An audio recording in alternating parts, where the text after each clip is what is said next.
The snow fell in thick, suffocating sheets across the remote Colorado mountains, transforming the wilderness into a white tomb that had already claimed too many lives.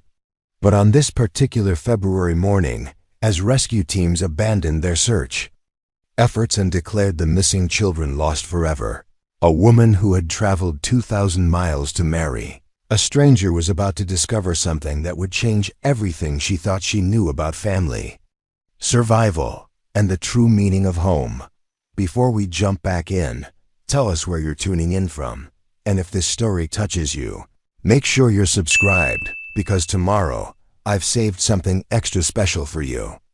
Rebecca Thompson stood at the window of the Greyhound bus, watching the endless expanse of Montana prairie give way to the jagged peaks of the Rocky Mountains. At 28, she carried herself with the quiet dignity of someone who had learned early that life rarely offered second chances, and when it did, you took them without asking too many questions. Her worn leather suitcase contained everything she owned in the world: 3 changes of clothes, a Bible that had belonged to her grandmother, $47 in cash, and a collection of letters from a man she had never met but had agreed to marry. The correspondence. Marriage arrangement had been facilitated through the Prairie Rose Matrimonial Service, a legitimate agency that connected women from economically depressed areas with men in remote regions who needed wives. Rebecca's letters from Thomas Mitchell painted the picture of a successful rancher in Elk Ridge, Colorado, a man who owned 800 acres of prime mountain land and was looking for a partner to help him build something lasting in the wilderness. Rebecca's decision to become a mail-order bride hadn't been made lightly. Growing up in the declining steel town of Youngstown, Ohio, she had watched her father's factory close, her mother succumb to cancer without adequate medical care, and her younger brother Danny struggled with addiction before dying of an overdose at 19. By the time the Prairie Rose advertisement appeared in the local newspaper, Rebecca had been working 3 part-time jobs just to afford rent on a studio apartment in a neighborhood where gunshots were as common as car alarms. Thomas Mitchell's first letter had arrived on a Tuesday morning when Rebecca's landlord was threatening eviction and her cupboards contained nothing but a can of soup and some crackers. His handwriting was neat and precise, his words careful and respectful.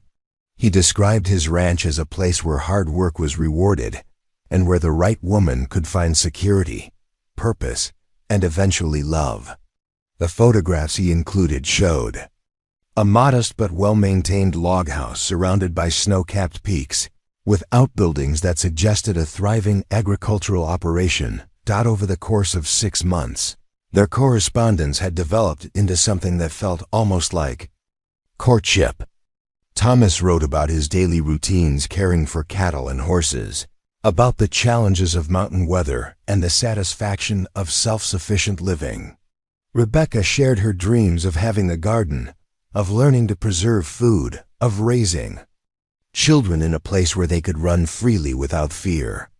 Neither of them made unrealistic promises about instant romance, but both expressed hope that mutual respect and shared values could grow into something deeper. The bus journey from Ohio to Colorado had taken 3 days, with stops in cities that grew progressively smaller and more isolated as they moved westward.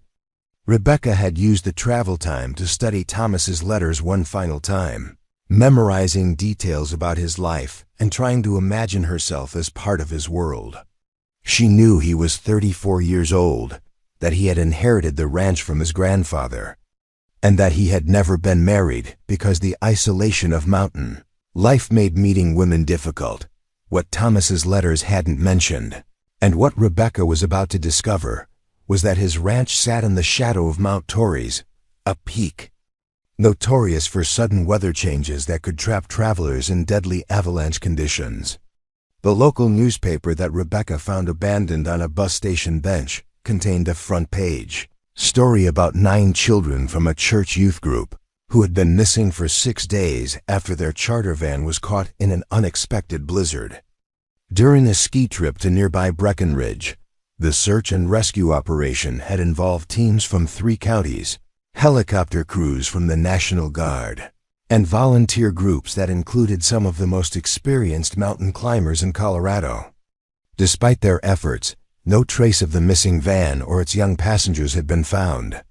The children, ranging in age from 8 to 16, were presumed dead by authorities who understood the impossibility of surviving a week in sub-zero temperatures without adequate shelter or supplies. Rebecca's bus pulled into the Elk Ridge station, just as the local sheriff was giving a press conference about the suspended search efforts. The small crowd gathered around the television in the station's waiting area included several men whose weathered faces and work clothes suggested they were ranchers and loggers from the surrounding area. Their expressions reflected the particular grief that comes from losing children in a close-knit community where everyone knows everyone else's families. Thomas Mitchell was supposed to meet Rebecca at the bus station, but as the minutes stretched into an hour, she began to worry that something had gone wrong. The station attendant, an elderly man named Frank, who seemed to know every resident within 50 miles, made several phone calls to the Mitchell Ranch without receiving an answer. His growing concern was evident as he explained that Thomas was known for his reliability and would never leave someone stranded without a very good reason. As evening approached and the temperature began dropping toward dangerous levels, Frank insisted that Rebecca couldn't spend the night in the unheated bus station. He offered to drive her to the Mitchell Ranch himself, using his ancient pickup truck that looked like it had been assembled from spare parts, but proved surprisingly capable on the treacherous mountain roads. The journey took them through terrain that seemed almost alien to someone accustomed to Ohio's gentle hills and industrial landscapes. The Mitchell Ranch house sat in a valley surrounded by towering peaks that seemed to close in on them as darkness fell. The property showed signs of careful maintenance, with fenced pastures and outbuildings that suggested a successful operation. But something felt wrong as they approached the main house. No lights were visible in the windows, no smoke rose from the chimney, and the silence was broken only by the wind whistling through the pine trees. Frank's calls to the house went unanswered, and when he tried the front door, they discovered it was unlocked. Inside, everything appeared normal except for the cold temperature that indicated the heating system hadn't been running for several days. A note on the kitchen table, written in Thomas's careful handwriting, explained that he had joined the search and rescue operation for the missing children and expected to return within 48 hours. The note was dated 5 days earlier. Frank's expression grew increasingly grave as he read the message and calculated the timeline. Thomas had been missing for 3 days longer than expected, which meant he was likely caught in the same storm system that had claimed the children. The search and rescue teams had already declared the operation too dangerous to continue, which meant Thomas was on his own in conditions that had already proven fatal to others. Rebecca found herself in an impossible situation, stranded in a remote location with a man she had traveled across the country to marry, who was now missing and possibly dead, leaving her with no resources, no transportation, and no clear path forward. The nearest town was 20 miles away over mountain roads that became impassable during winter storms. Frank offered to take her back to Elk Ridge, but his old truck was already struggling with the deteriorating weather conditions. The decision was made for them when the wind picked up and snow began falling with the intensity that locals recognized as the beginning of a serious storm. Frank's truck barely made it back to the ranch house before visibility dropped to near zero and the roads became completely impassable. They were trapped together in a house that belonged to a missing man, with limited food supplies and a heating system that Rebecca didn't know how to operate. Frank proved to be a capable companion in crisis, quickly assessing their situation and taking charge of the practical necessities for survival. He restarted the heating system, checked the food stores, and inventoried the emergency supplies that Thomas had wisely accumulated for exactly this type of situation. The ranch house was well prepared for isolation, with a generator, stored fuel, preserved food, and enough firewood to last several weeks. As the storm raged outside and they settled in for what would clearly be an extended stay, Frank began sharing what he knew about Thomas Mitchell and the broader community that Rebecca had hoped to join. The missing rancher was respected throughout the region for his knowledge of mountain conditions and his willingness to help neighbors in crisis. His decision to join the search for the missing children was consistent with his character. It also suggested that he had put their welfare above his own safety. The missing children belonged to families from Denver's First Baptist Church, Frank explained, and their youth group had been traveling to a ski resort when the storm hit. The van's driver was an experienced mountain traveler, but even locals could be caught off guard by the rapid weather changes that made the Colorado Rockies so dangerous during winter months. The children's families were maintaining a vigil at the command center in Elk Ridge, refusing to accept that their sons and daughters were gone. Rebecca listened to these details while trying to process her own situation and plan for an uncertain future. She had burned her bridges in Ohio, spending her last savings on the bus ticket and giving up her apartment before leaving. There was no going back, even if she could figure out how to get there. Her fate was now tied to this remote valley and whatever remained of Thomas Mitchell's life and property. The storm continued through the night, with winds that shook the sturdy log house and snow that accumulated against the windows in drifts that blocked most of the natural light. Rebecca and Frank took turns, maintaining the fire and monitoring the weather radio for updates on conditions and search operations.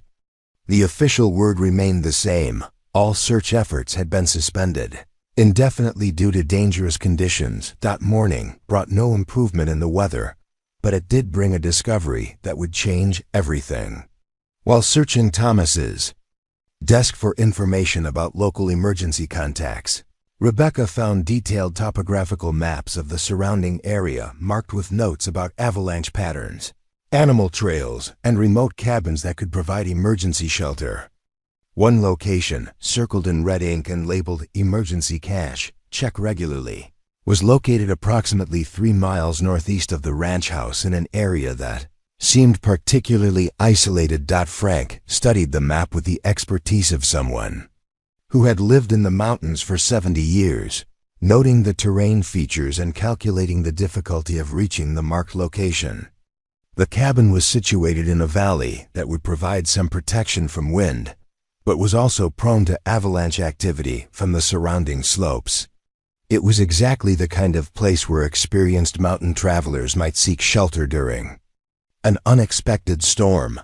The implications were clear but unspoken. If Thomas had been caught in the same storm that trapped the children, he might have guided them to this emergency shelter rather than attempting to reach more distant locations. The cabin could be their salvation or their tomb, depending on whether they had adequate supplies and whether rescue efforts could reach them before starvation or hypothermia claimed their lives. Rebecca found herself at a crossroads that would define not only her immediate future, but her entire understanding of what it meant to be part of a community. She could wait safely in the ranch house for the storm to pass and for official search efforts to resume, preserving her own safety, while accepting that Thomas and the children were likely beyond help. Or she could risk everything on the possibility that her arrival in this remote valley was not a coincidence, but a calling to save lives that others had given up for lost. The decision, when it came, felt less like a choice than like an inevitability that had been building since the moment she first read Thomas's letter describing his mountain home and his dreams of building something meaningful in the wilderness. Preparing and narrating this story took us a lot of time, so if you are enjoying it, subscribe to our channel. It means a lot to us. Now back to the story. The storm broke on the third morning with the sudden clarity that only comes in high mountain country, revealing a landscape transformed into something that belonged more to fairy tales than reality. Snow had accumulated in drifts that reached the second-story windows of the ranch house, and the silence was so complete that Rebecca could hear her own heartbeat as she stood at the kitchen window. Studying the marked location on Thomas's map. Frank had spent the early morning hours checking the ranch's emergency equipment, assembling a collection of gear that would be necessary for any attempt to reach the remote cabin. Snowshoes, emergency rations, first aid supplies, rope, and a portable radio that might allow communication with rescue authorities if they could reach higher elevation. His weathered hands moved with the efficiency of someone who had survived 7 decades of mountain winters, but his eyes held the wariness of a man who understood exactly how many things could go wrong in the wilderness. "That cabin's in prime Avalanche territory," Frank said, spreading the topographical map across the kitchen table and tracing potential routes with his finger. "Thomas marked it for a reason, but getting there means crossing 3 separate slide zones, 1 loud noise, 1 unstable snow layer, and you're buried under tons of snow with no chance of digging out." Rebecca studied the terrain features Frank was pointing out, trying to understand the deadly geometry of slopes and snowpack that could turn a rescue mission into a suicide attempt. She had grown up in flat Ohio countryside where the most dangerous weather was summer thunderstorms and winter ice on the roads. The concept of mountains that could literally bury you alive was beyond her experience, but she was learning quickly that survival in this environment required respecting forces far beyond human control. The radio crackled with intermittent transmissions from the Search Command Center in Elk Ridge, where officials were assessing whether conditions had improved enough to resume limited rescue operations. The reports were not encouraging. While the immediate storm had passed, the snow conditions remained unstable and the avalanche danger was rated as extreme throughout the region. Professional rescue teams were grounded until further notice. "We could wait for the authorities," Frank said, but his tone suggested he knew that waiting meant accepting the deaths of anyone who might still be alive in the mountains. "Give it another week for conditions to stabilize. Let the experts handle it with proper equipment and training." Rebecca felt the weight of that decision settling on her shoulders like a physical burden. A week meant that Thomas and the missing children would almost certainly be dead from exposure or starvation if they weren't already. But attempting a rescue with limited experience and inadequate equipment could easily result in more deaths, including her own. The rational choice was clear, but something deep in her core rebelled against the idea of staying safe while others died within reach of help. "How long would it take to reach the cabin?" she asked, surprising herself with the steadiness of her voice. Frank's expression grew more serious as he calculated distances and terrain difficulties. "In good conditions, maybe 4 hours. In these snow conditions, with avalanche danger and no established trail, could be 8 to 10 hours if we make it at all. That's assuming the weather holds and we don't get caught in another storm front." The implications were sobering. A round trip would require at least 16 hours of travel time in dangerous conditions, with no guarantee of finding anything at their destination except another empty building. If they encountered problems along the way, if the weather changed, if they triggered an avalanche or became lost in the unmarked wilderness, they would join the list of people who needed rescuing rather than providing rescue for others. Rebecca walked to the window again, looking out at the pristine snow that covered everything in deceptive beauty. Somewhere out there, 9 children might be huddled together in a cabin, rationing whatever food they had managed to salvage from their van, burning furniture to stay warm, and wondering if anyone was still looking for them. The oldest was 16, old enough to take responsibility for the younger ones, but still a child himself facing an impossible situation. Her decision crystallized with sudden clarity that surprised her. "I'm going," she said, turning back to Frank with a determination that came from somewhere deeper than logic or self-preservation. "I didn't come this far to sit in a warm house while children die in the mountains." Frank studied her with the appraising look of someone evaluating whether a partner would be an asset or a liability in a life-threatening situation. Rebecca was clearly inexperienced in mountain survival, but she was also physically fit from years of manual labor. mentally tough from surviving difficult circumstances, and motivated by the kind of protective instinct that could drive people beyond their normal limitations. "If we do this, we do it right," Frank said finally. "Full winter gear, emergency bivouac equipment, enough supplies for 3 days in case we get trapped. We move slow and careful, test every slope before crossing, and turn back at the first sign of dangerous conditions. This isn't about heroics. It's about giving those kids the best chance we can without throwing our lives away." The preparation took 2 hours, with Frank methodically checking every piece of equipment while explaining its purpose and proper use to Rebecca.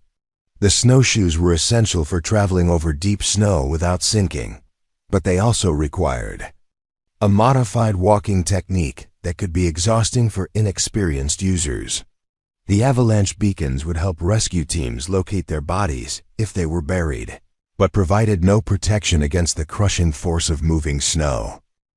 Rebecca learned to use the emergency radio to recognize signs of hypothermia and altitude sickness, and to estimate travel time based on terrain difficulty and weather conditions. Frank's instruction was thorough and patient, but he also made it clear that mistakes in the mountains were often fatal and that her life would depend on following his guidance without question or hesitation. The journey began just after noon, with both travelers carrying heavy packs loaded with emergency supplies and rescue equipment. The first mile was relatively easy, following fence lines and familiar landmarks through Thomas's ranch property, but the difficulty increased dramatically once they entered the unmarked wilderness beyond the property boundaries. Moving on snowshoes required constant attention to balance and footing, especially when crossing uneven terrain or navigating around obstacles like fallen trees and rock outcroppings. Rebecca's leg muscles burned from the unfamiliar motion, and the thin mountain air left her breathing heavily despite the moderate pace that Frank maintained. The altitude at the ranch house was already over 8,000 feet, and they were climbing steadily toward even higher elevations where oxygen levels would be significantly reduced.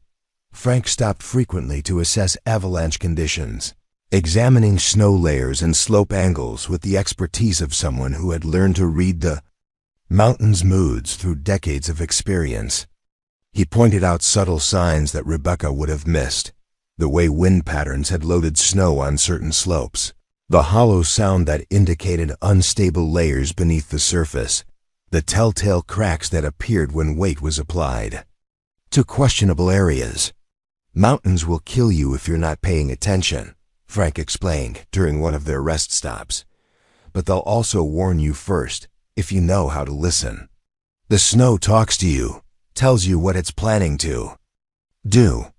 The trick is learning the language before it's too late to matter." As they climbed higher, the landscape became increasingly alien and beautiful. Massive pine trees were bent and twisted by the constant wind, their branches heavy with snow that created natural sculptures of impossible delicacy. The silence was broken only by the sound of their snowshoes crunching through the snow and the occasional crack of a tree adjusting to temperature changes. The first major test came at a steep slope that offered 2 possible routes: a direct path up the face that would save time but cross directly through an avalanche zone, or a longer route that followed a ridgeline but would add several hours to their journey. Frank studied both options carefully, probing snow conditions and evaluating the risk factors that could trigger a deadly slide. "We take the ridge," he decided. "It's longer, but it keeps us off the loaded slopes. Those children have been waiting 6 days. They can wait a few more hours if it means we actually reach them alive." The ridge route proved exhausting, requiring them to traverse steep terrain while maintaining elevation to avoid descending into avalanche-prone valleys. Rebecca's inexperience showed as she struggled with the technical aspects of mountain travel, but her determination kept her moving even when every muscle in her body screamed for rest. As evening approached and shadows began lengthening across the snow, Frank called a halt to check their position and assess whether they could reach the cabin before darkness made further travel impossible. Mountain navigation in winter required constant attention to landmarks and terrain features, since familiar trails disappeared under snow and whiteout conditions could make even experienced travelers lose their way completely. "We're about a mile out," Frank announced after studying the map and comparing it to visible peaks around them. "But that's the hardest mile, across open slopes and through a narrow canyon that funnels wind like a wind tunnel. If we're going to find trouble, it'll be in the next hour." Rebecca felt a mixture of anticipation and dread as they resumed their journey toward the cabin location. Every step brought them closer to answers about Thomas's fate and the missing children, but also deeper into terrain where rescue would be impossible if something went wrong. The weight of responsibility for their decision pressed down on her like the growing darkness around them. The final approach to the cabin proved to be the most dangerous part of their journey. The building was located in a narrow valley that required crossing two steep slopes where recent wind activity had created unstable snow conditions. Frank went first, testing each step and looking for signs of shifting or settling that would indicate imminent avalanche danger. What they found when they finally reached the cabin would challenge everything Rebecca thought she knew about survival, responsibility, and the lengths people would go to protect those they loved. The small structure sat partially buried in snowdrifts, with only the roof and upper windows visible above the accumulated precipitation. But from one of those windows, a faint light flickered in the gathering darkness and the smoke rising from a makeshift chimney proved that someone inside was still alive. The discovery that followed would test Rebecca's resolve and transform her understanding of what it truly meant to build a family from nothing in the unforgiving wilderness of the Colorado mountains. The approach to the buried cabin required careful navigation through snowdrifts that reached nearly to the roofline, creating an otherworldly landscape where the normal rules of architecture and access no longer applied. Frank tested each step with his ski pole, probing for hidden obstacles and unstable snow layers that could collapse without warning. The faint light flickering in the upper window grew brighter as they drew closer, revealing itself to be a small candle or oil lamp that cast dancing shadows on the frost-covered glass. Rebecca's heart pounded with a mixture of hope and terror as she realized they were about to encounter survivors of an ordeal that had lasted 6 days in conditions that should have been fatal. The implications were staggering. If people were alive in the cabin, they would likely be in critical condition from cold, hunger, and possibly injury sustained during whatever catastrophe had brought them to this remote location.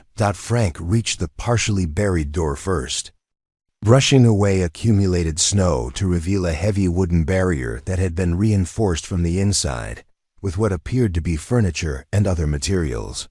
The sound of their approach had not gone unnoticed. Muffled voices could be heard from within, urgent and frightened, as the occupants tried to determine whether the newcomers represented rescue or additional danger. "Hello in there," Frank called out, his voice carrying the authority of someone accustomed to emergency situations. "We're here to help. Is anyone injured?" The response came immediately, a young voice, cracking with emotion and exhaustion, shouting through the makeshift barricade. "Please help us. We have little kids here, and they're really sick. Please don't leave us." Rebecca felt tears freezing on her cheeks as she realized they had found the missing children from Denver's First Baptist Church. The relief was overwhelming, but it was quickly replaced by the sobering understanding that finding them was only the beginning of their challenges. Getting 9 children out of a buried cabin and across miles of dangerous mountain terrain would test every resource they possessed. Frank began the delicate process of clearing snow from around the door while maintaining the structural integrity of the drifts that were actually helping to insulate the cabin. Too much digging could destabilize the entire snow load and cause a collapse that would trap everyone inside. The work was slow and methodical, requiring constant assessment of snow conditions and careful removal of only the material that was absolutely necessary for access. As the door became accessible, Rebecca could hear more voices from inside, children of various ages, some crying, others trying to maintain calm despite circumstances that would challenge experienced adults. The oldest voice, which she assumed belonged to the 16-year-old leader mentioned in news reports, was attempting to organize the group and prepare them for whatever was about to happen. "We're going to move some of the furniture away." From the door, the teenage voice announced, "Everyone stay back and keep the little ones warm. Help might actually be here this time." The phrase "this time" caught Rebecca's attention, suggesting that the children had experienced false hope before, possibly hearing search helicopters or other sounds that had raised their expectations of rescue, only to disappear again. The psychological impact of repeated disappointments, combined with physical stress and fear, would have pushed even the strongest children toward their breaking point. When the door finally opened, the scene that greeted Rebecca exceeded her worst expectations. 9 children, ranging in age from 8 to 16, were huddled together in a space that reeked of unwashed bodies, improvised waste management, and the smoke from furniture they had burned to stay warm. Their clothes were torn and dirty, their faces gaunt from inadequate nutrition, and several of the younger ones appeared to be suffering from hypothermia, despite the older children's efforts to keep them warm. The teenager who had been speaking was Michael Harrison, a tall, lanky boy whose maturity had been forced upon him by circumstances no 16-year-old should have to face. His leadership of the group was evident in the way the other children looked to him for guidance and the organized manner in which they had arranged their limited resources. Despite his own obvious exhaustion and stress, Michael's first concern was for the younger children in his care.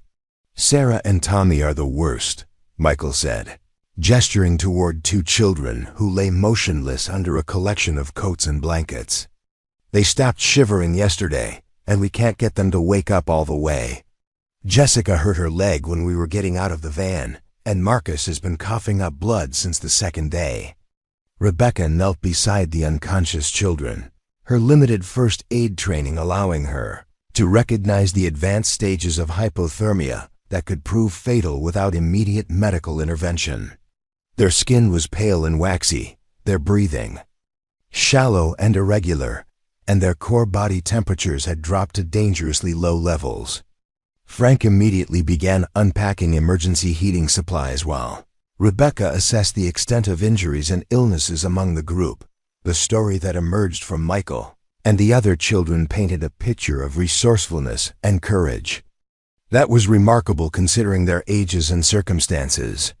Their church van had been caught in the blizzard while returning from a ski trip, sliding off the mountain road and becoming trapped in a gully where it was quickly buried by accumulating snow.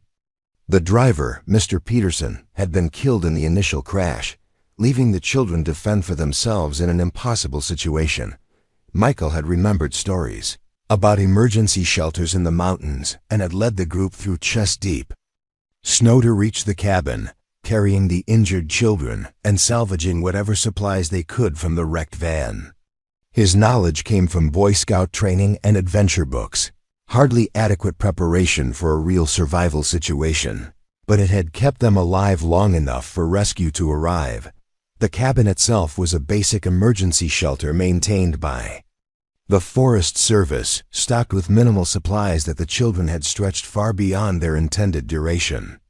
They had rationed their food carefully, melted snow for drinking water, and burned furniture to maintain a small fire that provided both warmth and the psychological comfort of light in the overwhelming darkness of their situation.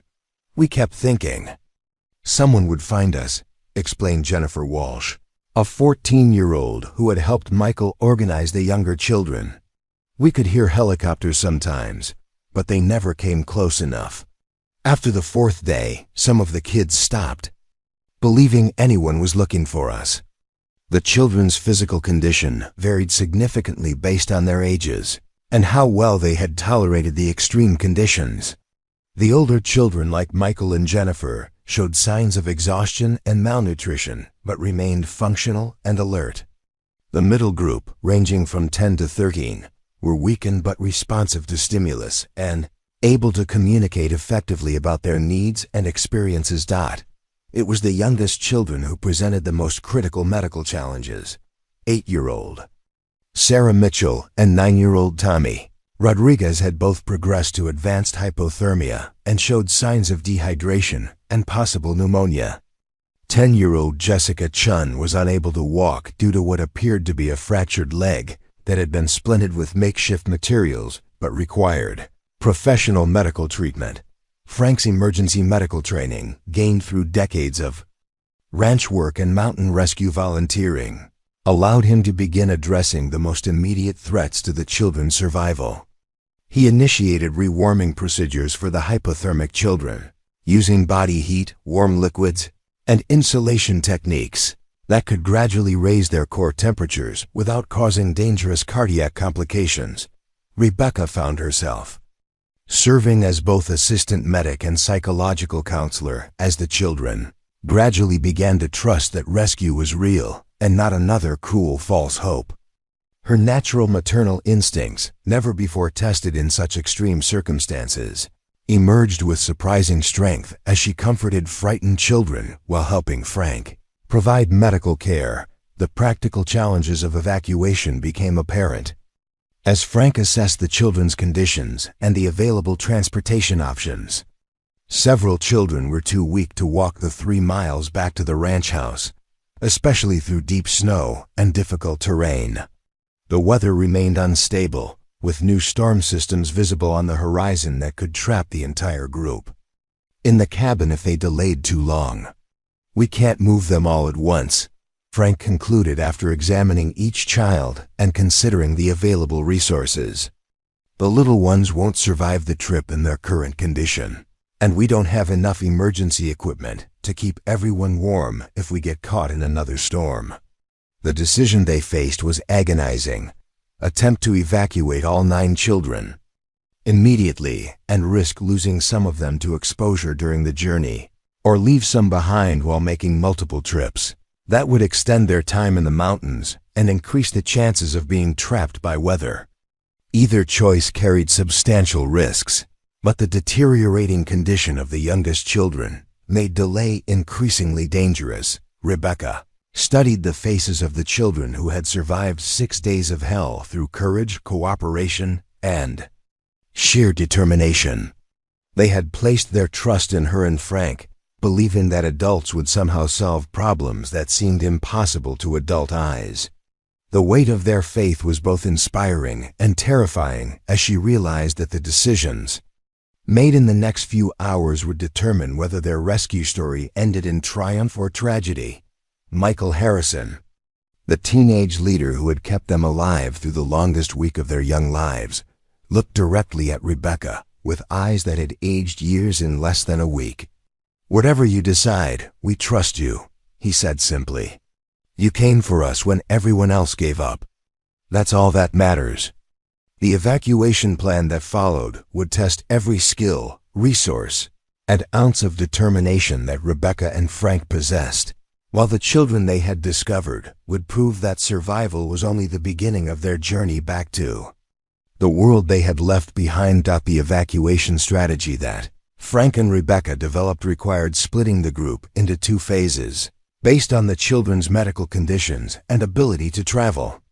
The first group would consist of the 5 children who were mobile and stable enough to make the journey immediately, while the second group would include the 4 most critically ill children who needed additional medical stabilization before attempting the dangerous trek back to the ranch house.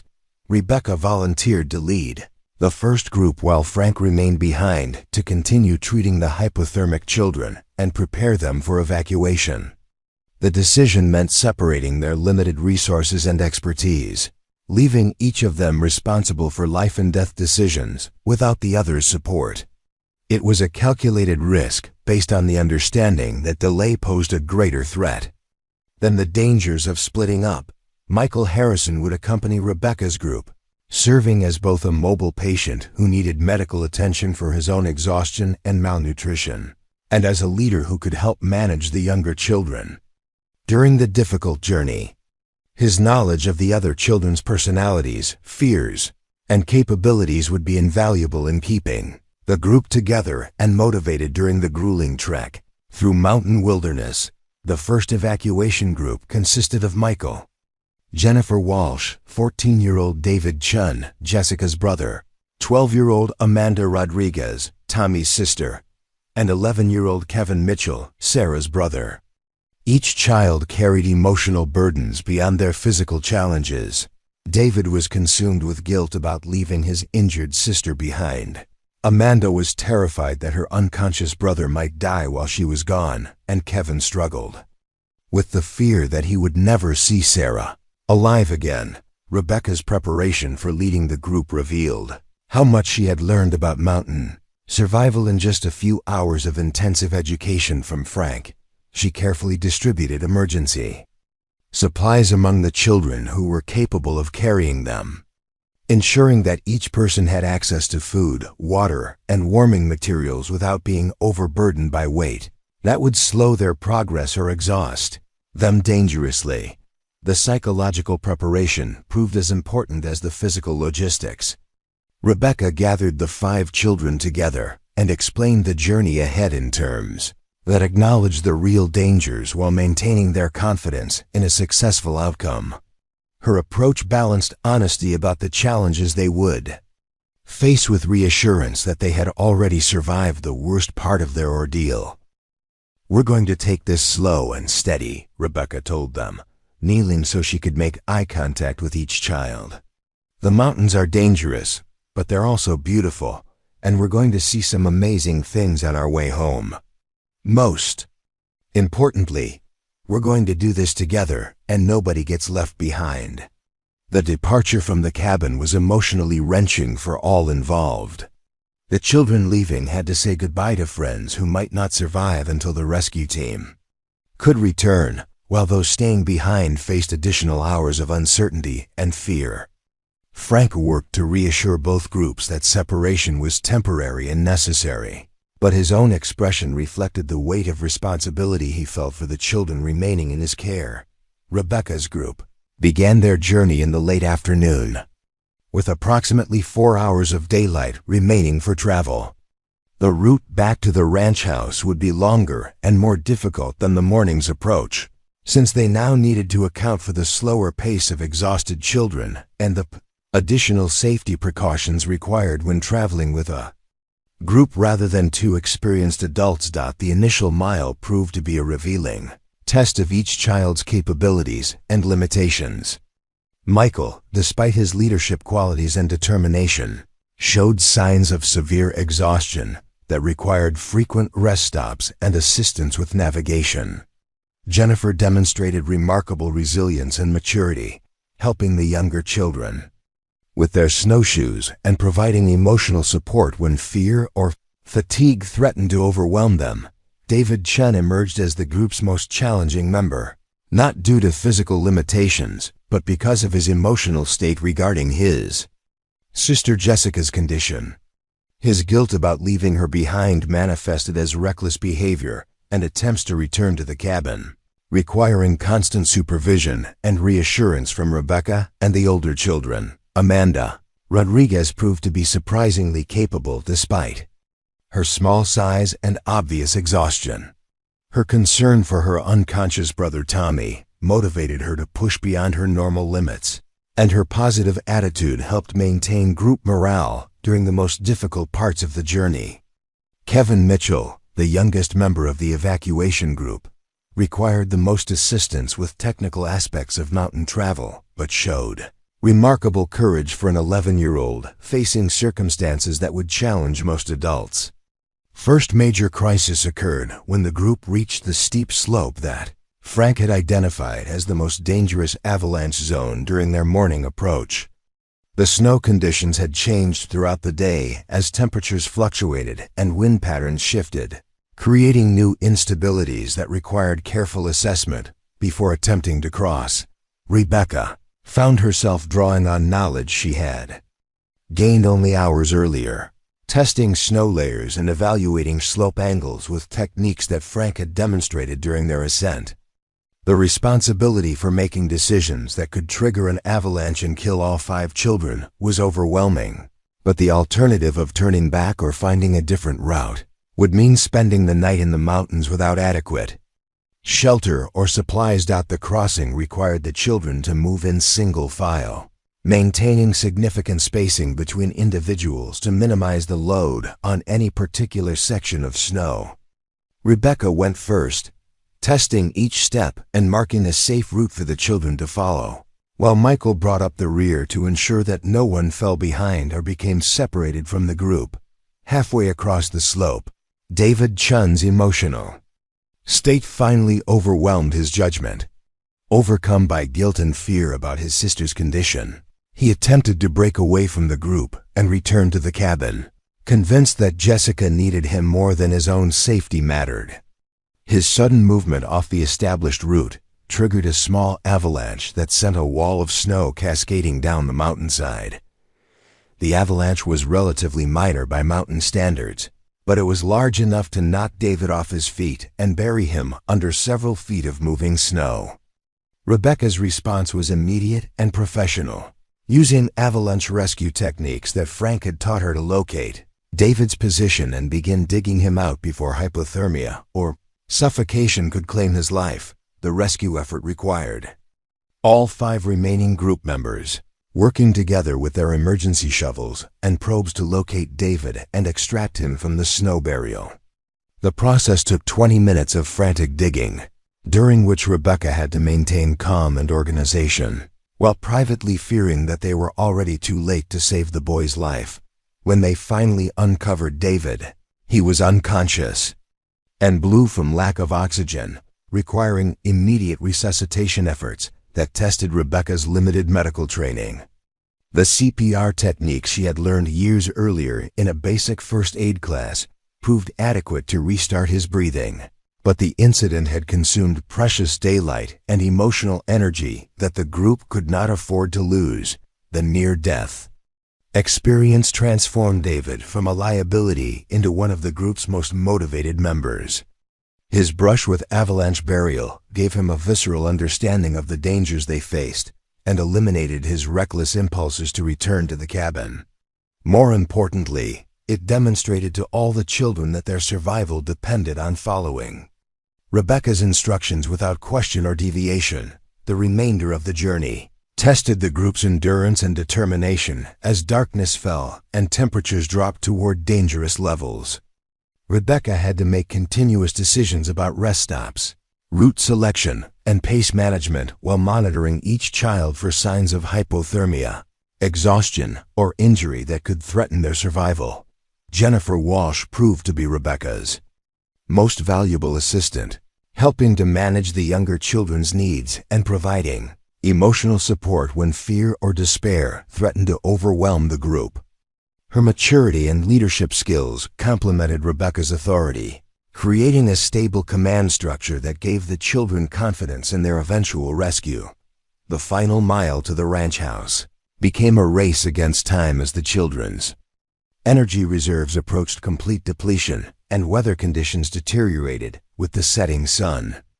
Rebecca found herself carrying Kevin Mitchell for the last half mile, while Michael and Jennifer helped support Amanda and David through terrain that would have been challenging for healthy adults.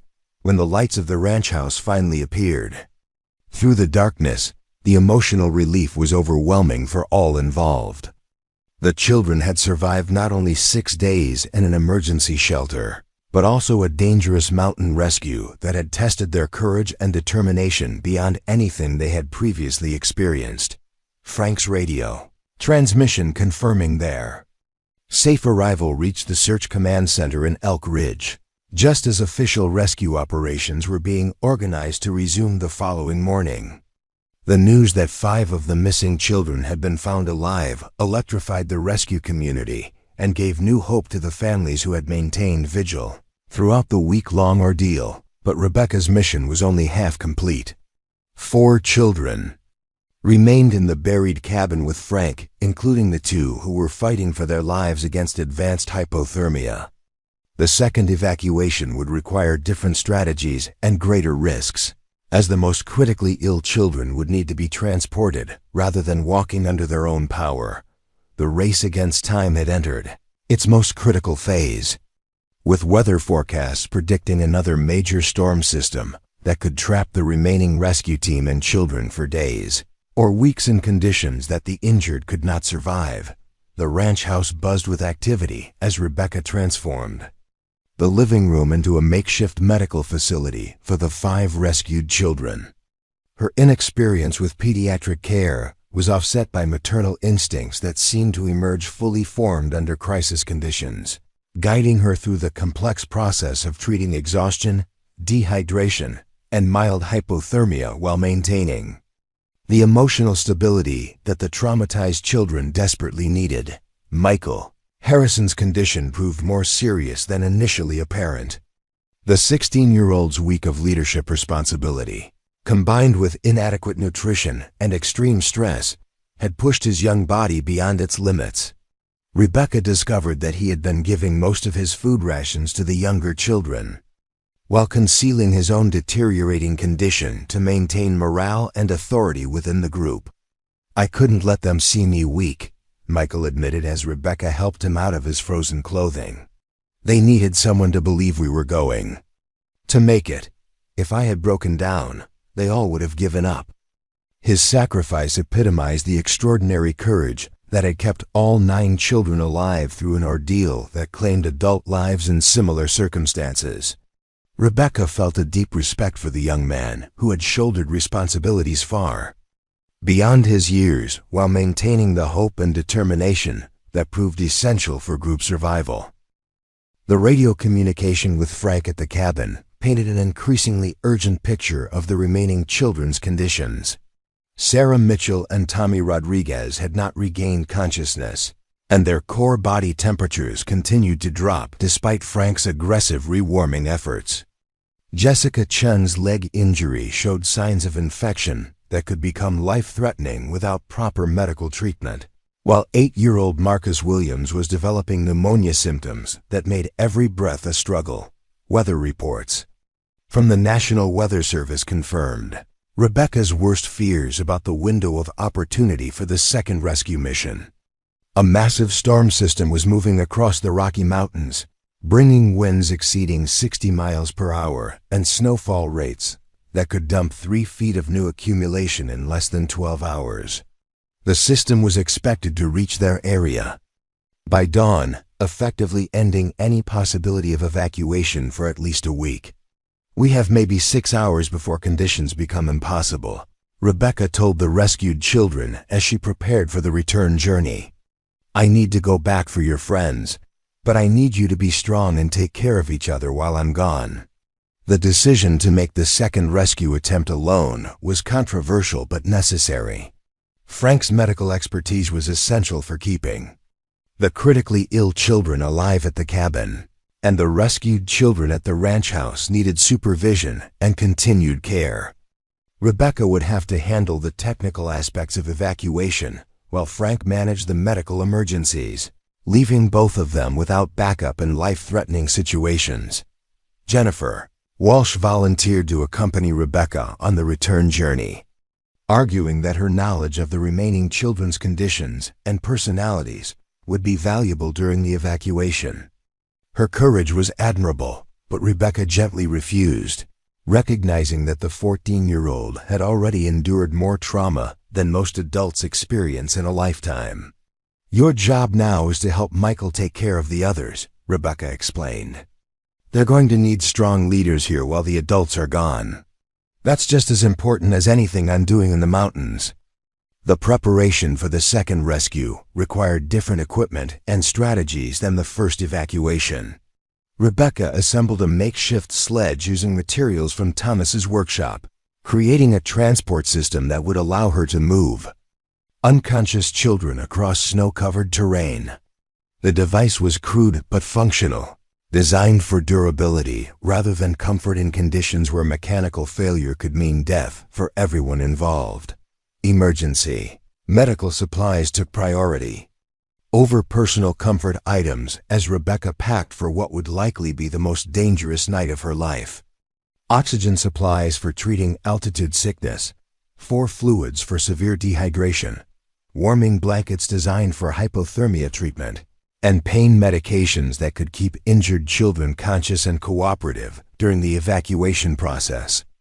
Journey back to the cabin was a race against time, conducted in deteriorating weather conditions that made navigation increasingly difficult. Wind-driven snow reduced visibility to near zero in some areas, forcing Rebecca to rely on compass headings and terrain features that were becoming obscured by the approaching storm. The temperature dropped steadily as she climbed toward higher elevations, creating ice layers that made footing treacherous, even with proper equipment. Frank's radio updates provided a grim countdown of the children's declining conditions. Sarah Mitchell's breathing had become irregular and shallow, suggesting that her hypothermia was progressing toward the final stages that preceded cardiac arrest. Tommy Rodriguez showed no response to external stimuli, and his skin temperature indicated that his body was shutting down non-essential functions to preserve core vital organs. Jessica Chun remained conscious but was experiencing severe pain from her infected leg wound, while Marcus Williams was struggling with breathing difficulties that suggested his pneumonia was worsening rapidly. Frank's medical training allowed him to provide supportive care, but definitive treatment required resources and facilities and existed only in hospital settings. "How much time do we have?" Rebecca asked during one of their radio contacts, her voice barely audible over the increasing wind noise. "Sarah and Tommy need to be in a hospital within 4 hours, or we're going to lose them," Frank replied with the brutal honesty that the situation demanded. "Jessica and Marcus might last longer, but not much. The infection is spreading, and the pneumonia is getting worse by the hour."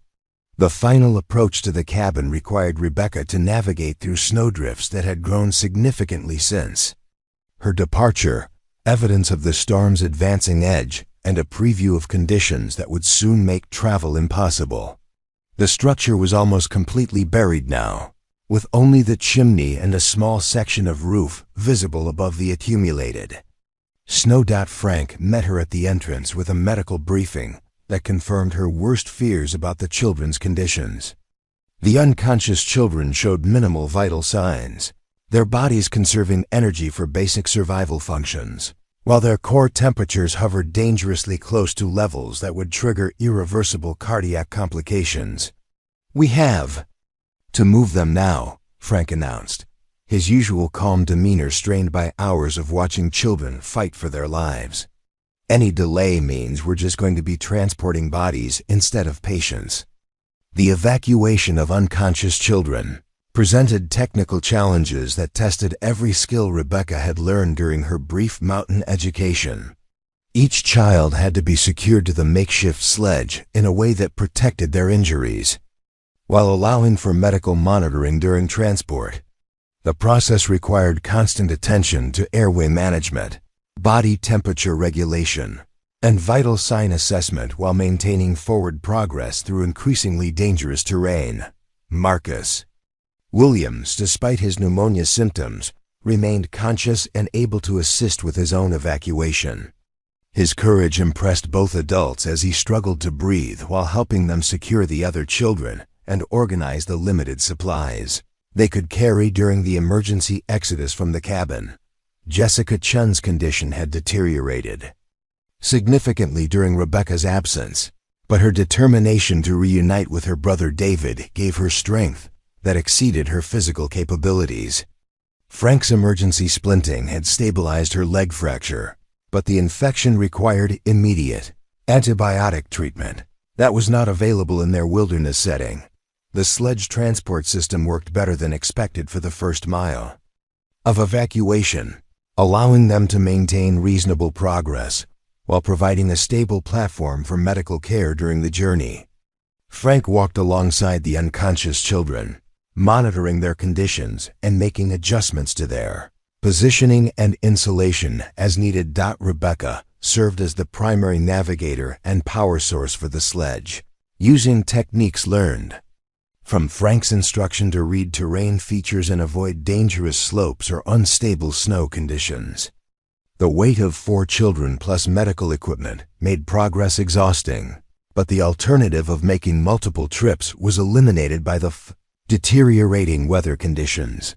The storm's arrival transformed their rescue mission into a survival situation that challenged every assumption about what was possible in mountain wilderness conditions. Wind speeds increased to levels that made communication impossible without shouting, while snow accumulation began erasing their tracks within minutes of passage. Navigation became a matter of dead reckoning and intuition as familiar landmarks disappeared under the storm's fury. Rebecca found herself relying on instincts she didn't know she possessed, making route decisions based on subtle changes in wind patterns and terrain features that remained visible only to someone who had learned to read the mountains' moods. Final 2 miles to the ranch house became an endurance test that pushed all 3 conscious members of the group beyond their normal limits. Frank's medical expertise was essential for keeping the unconscious children alive during transport, while Rebecca's determination provided the physical strength needed to move the heavy sledge through increasingly deep snow. Marcus Williams collapsed during the final mile, his pneumonia symptoms overwhelming his respiratory system and forcing Frank to make the difficult decision to divide his attention between multiple critical patients. The 8-year-old's breathing became labored and irregular, requiring emergency intervention that Frank provided while Rebecca continued pulling the sledge toward safety. When the lights of the ranch house finally became visible through the storm, the relief was tempered by the knowledge that they had reached safety with only hours to spare before conditions became impossible for evacuation. The children's survival had been measured in minutes rather than days, and several would require immediate helicopter evacuation to advanced medical facilities if they were to have any chance of full recovery. The reunion of the 2 groups was emotional beyond description, as siblings and friends who had faced death together were finally reunited in the safety of the ranch house. But Rebecca knew that their ordeal was far from over, and the real challenge of rehabilitation and recovery was just beginning for 9 children who had been forever changed by their week in the wilderness. The ranch house became a battlefield between life and death as Rebecca and Frank worked desperately to stabilize 9 children whose medical conditions ranged from severe exhaustion to life-threatening hypothermia. The living room had been transformed into an emergency medical facility that would have challenged a fully equipped hospital, requiring improvised solutions for problems that typically demanded sophisticated equipment and specialized expertise. Sarah Mitchell lay unconscious on the couch closest to the fireplace, her 8-year-old body fighting a losing battle against hypothermia that had progressed to dangerous levels during the final hours at the cabin. Frank worked over her with the intensity of a trauma surgeon, using every technique he had learned during decades of ranch emergencies and volunteer rescue work to gradually raise her core temperature without triggering cardiac complications. Rewarming process required delicate balance between aggressive intervention and patient safety. Too rapid an increase in body temperature could cause dangerous shifts in blood pressure and heart rhythm, while insufficient warming would allow the hypothermia to progress to irreversible organ failure. Frank monitored Sarah's vital signs constantly, adjusting heat sources and insulation based on subtle changes in her breathing patterns and skin color. Tommy Rodriguez presented an even more critical challenge, having slipped into a coma-like state that suggested severe brain complications from prolonged cold exposure. His 9-year-old body showed minimal response to external stimuli, and his breathing had become so shallow that Frank had to check repeatedly to confirm he was still alive. The boy's survival would depend on interventions that exceeded the capabilities of their improvised medical facility. Rebecca found herself serving as both nurse and coordinator, moving between children to assist with medical procedures while maintaining communication with emergency services that were struggling to organize. helicopter evacuations in increasingly dangerous weather conditions. The storm that had nearly trapped them at the cabin was now preventing professional medical teams from reaching the ranch, creating a situation where lives hung in the balance of weather patterns beyond human control. Jessica Chun's infected leg wound required immediate attention that tested the limits of Frank's field medicine experience. The injury had developed into a serious bacterial infection that was spreading through her system, causing fever and delirium that made medical treatment difficult and dangerous. Frank's emergency antibiotic supplies were limited to basic medications that might slow the infection's progress, but could not provide the definitive treatment that Jessica needed to survive. "The infection is moving into her bloodstream," Frank explained to Rebecca as he cleaned and redressed Jessica's wound. "Without 4 antibiotics and proper surgical debridement, we're looking at sepsis within 12 to 18 hours. She needs to be in an operating room, not a ranch house living room." Marcus Williams struggled with pneumonia symptoms that had worsened significantly during the evacuation. His breathing labored and painful as fluid accumulated in his lungs. The 8-year-old's condition was complicated by exhaustion and dehydration that made his respiratory system less capable of fighting the infection.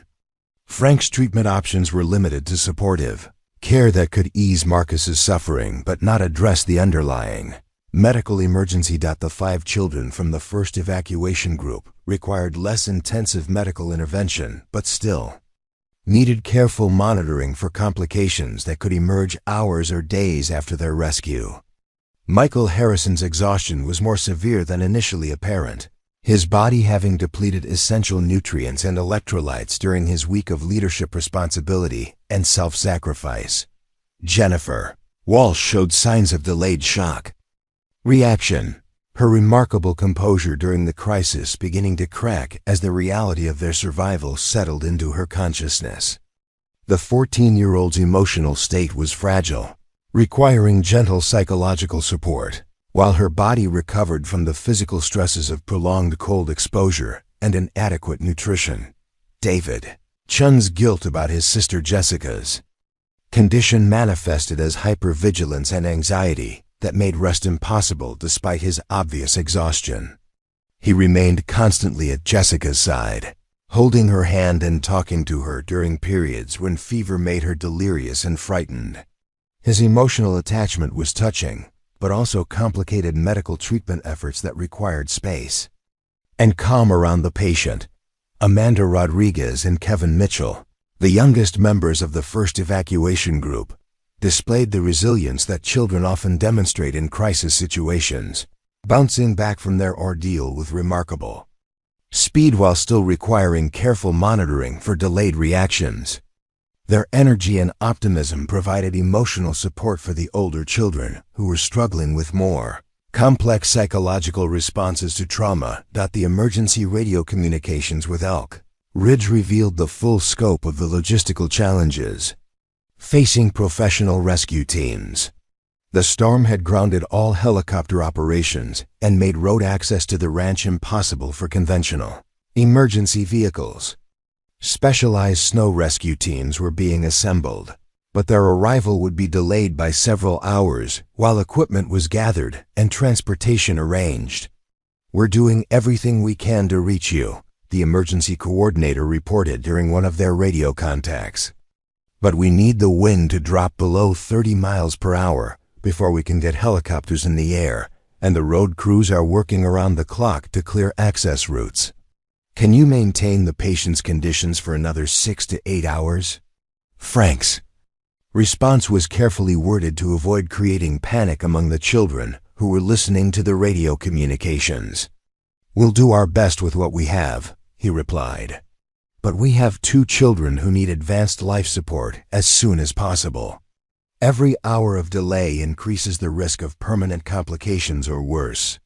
The psychological impact of the rescue situation extended beyond the children to Rebecca herself, who found her emotions overwhelmed by the combination of relief at finding them alive and terror at the possibility of losing them after bringing them so close to safety. Her investment in their survival had become deeply personal, transforming her from a reluctant participant in an emergency situation to someone whose identity was now tied to their successful recovery. The medical crisis reached its peak when Sarah Mitchell went into cardiac arrest just after midnight, her heart stopping as hypothermia-induced chemical imbalances overwhelmed her body's ability to maintain normal rhythm. Frank's immediate response with CPR and emergency medications represented the difference between life and death for the 8-year-old, whose survival would depend on interventions that pushed his emergency medical training to its absolute limits. Resuscitation effort required Rebecca to assist with procedures she had never imagined performing, following Frank's rapid instructions while maintaining composure that the other children desperately needed to see. The sight of their friend receiving emergency medical treatment was traumatic for children who had already endured more stress than most adults experience in a lifetime. "She's back," Frank announced after several minutes of intensive intervention, his voice reflecting the exhaustion and stress of fighting for a child's life with inadequate resources. "But she's not stable. We need professional medical support within the next few hours, or we're going to lose her again." Tommy Rodriguez showed signs of improvement as aggressive rewarming efforts began to reverse some of the hypothermia damage, but his neurological responses remained minimal and concerning.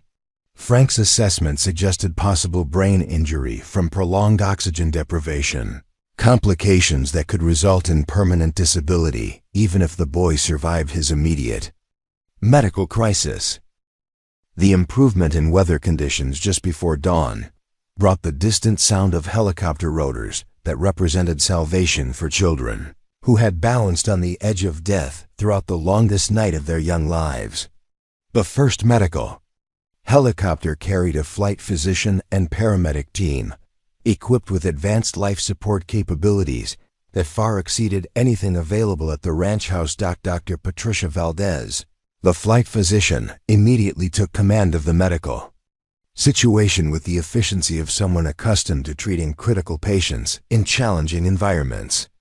Her assessment of the children's conditions confirmed Frank's diagnoses while providing access to medications and equipment that could address the most immediate threats to their survival.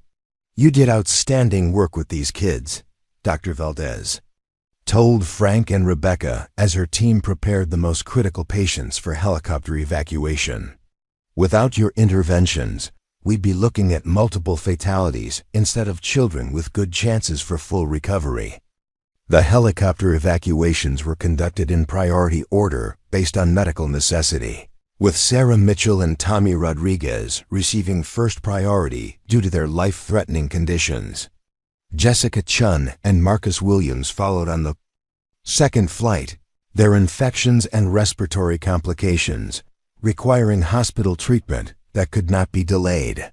Without risking permanent complications, Rebecca found herself reluctant to let the children go, having formed emotional bonds during their crisis that transcended normal relationships between strangers. The children's trust in her had been absolute during their darkest hours, and their departure felt like losing family members rather than completing a rescue mission.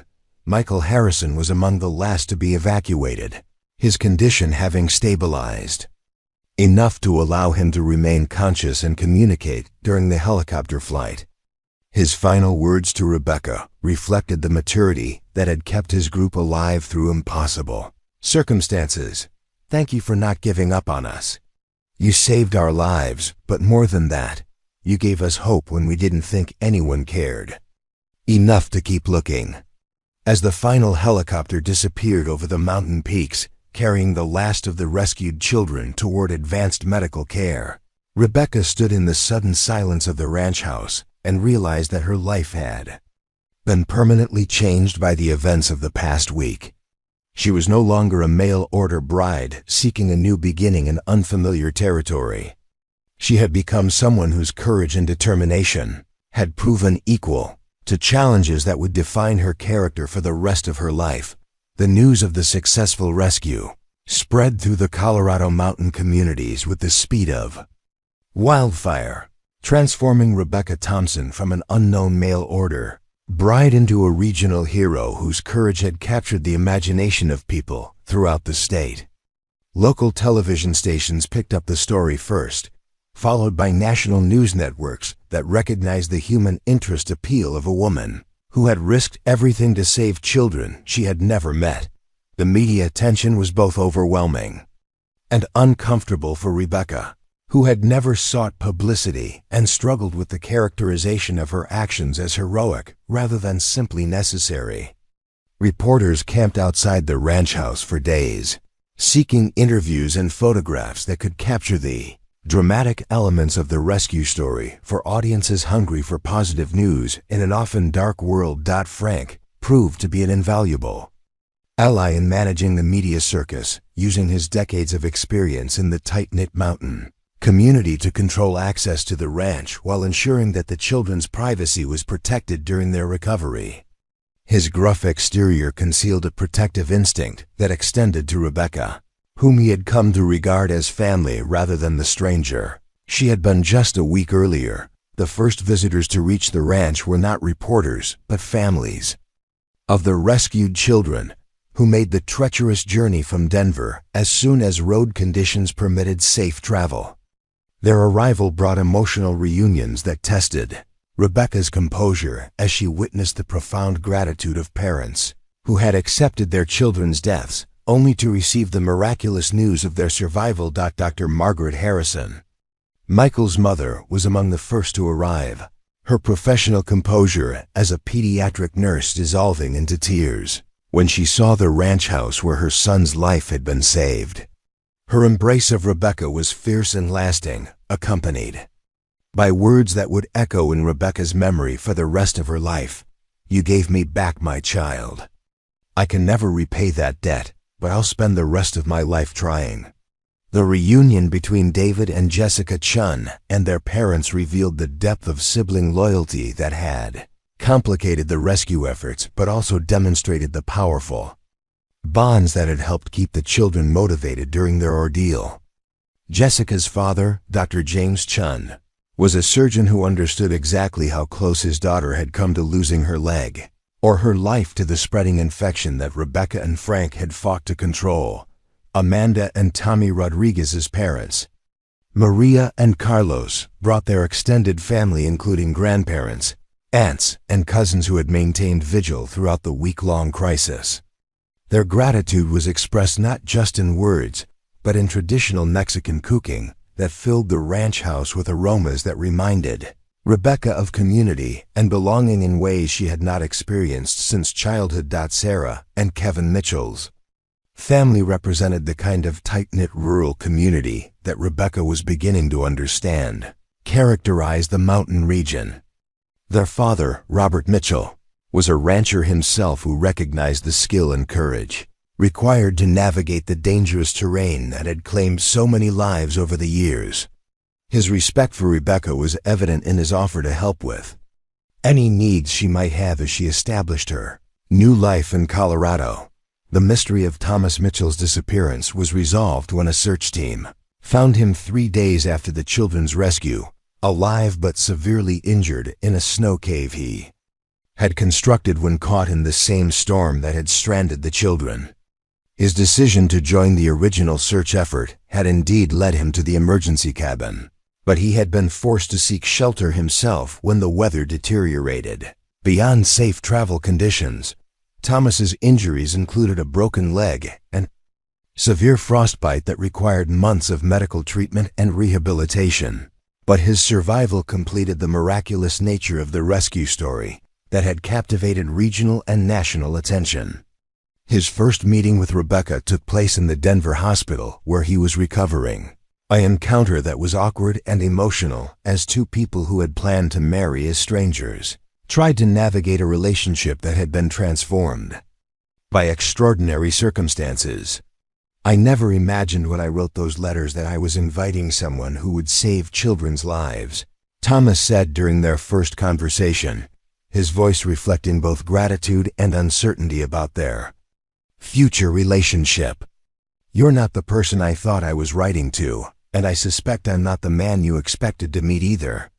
Rebecca's response was honest and thoughtful, reflecting weeks of consideration about her future and her place in the mountain community that had embraced her as one of their own.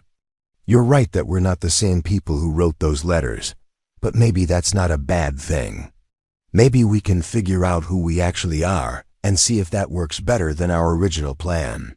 The pragmatic approach to their relationship reflected the practical mindset that had enabled Rebecca to survive the rescue crisis and adapt to challenges that would have overwhelmed someone less resilient. Their courtship, if it could be called that, would proceed slowly and carefully as two people who had been changed by circumstances neither could have anticipated. The Colorado Mountain Rescue Association formally recognized Rebecca's contributions to the successful rescue with a civilian commendation that acknowledged her role in saving 9 lives under extreme conditions. The ceremony was held at the community center in Elk Ridge, attended by rescue professionals, local officials, and hundreds of community members who had followed the story through media coverage and personal connections. Sheriff Patricia Williams, who had coordinated the official search efforts, presented Rebecca with the award while acknowledging the limitations that had prevented professional teams from reaching the children in time. "Sometimes civilians accomplish what trained professionals cannot," Sheriff Williams said during the ceremony. Rebecca Thompson demonstrated that courage and determination can overcome lack of experience when lives are at stake. The recognition ceremony also honored Frank's contributions to the rescue, acknowledging his medical expertise and mountain knowledge that had proven essential to the children's survival. His acceptance speech was brief and characteristic. "All I did was what any neighbor would do. The real hero is the woman who risked her life for children she didn't know because it was the right thing to do." The financial impact of the media attention surprised Rebecca, as donations poured in from across the country to support her transition to mountain life and to establish a fund for emergency rescue equipment in remote areas. The generosity of strangers who had been moved by her story provided resources that would ensure her security, while also creating lasting benefits for the rescue community that had embraced her. Children's Hospital Colorado established the Rebecca Thompson Emergency Response Fund to improve rescue capabilities in remote areas, purchasing specialized equipment and training that could prevent future tragedies. The fund represented a tangible legacy of the rescue that would benefit countless others who might find themselves in similar, desperate circumstances. The individual recovery progress of the 9 children provided ongoing sources of both joy and concern as they worked to overcome the physical and psychological effects of their ordeal. Sarah Mitchell's recovery from cardiac arrest was complete, with no apparent lasting effects from her brush with death. Tommy Rodriguez faced a longer rehabilitation process for neurological complications, but his prognosis was optimistic for eventual full recovery. Jessica Chun's infected leg wound healed successfully after surgical treatment, though she would carry scars that would always remind her of the week that changed her life. Marcus Williams overcame his pneumonia without permanent respiratory damage, his recovery aided by the aggressive early treatment he had received at the ranch house. The 5 children from the first evacuation group showed remarkable resilience in their psychological recovery, though all would benefit from counseling to process the trauma they had experienced. Michael Harrison emerged as an advocate for wilderness safety education, using his experience to help other young people understand the importance of preparation and teamwork in outdoor activities. The broader impact of the rescue story resonated throughout Colorado's mountain communities, where Rebecca's example inspired improvements in emergency preparedness and rescue coordination.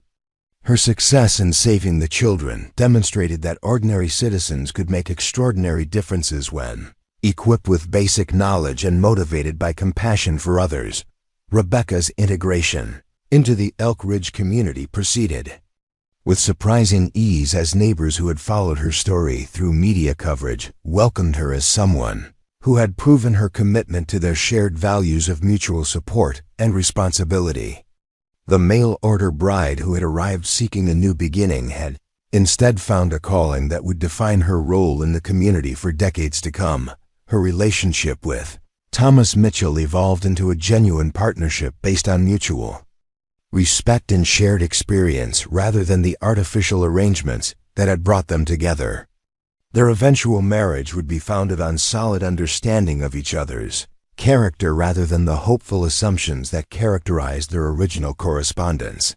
The ranch house that had served as an emergency medical facility was restored to its intended function as a family home. But it would always carry the memories of the week when ordinary people had accomplished something extraordinary in the service of saving children's lives.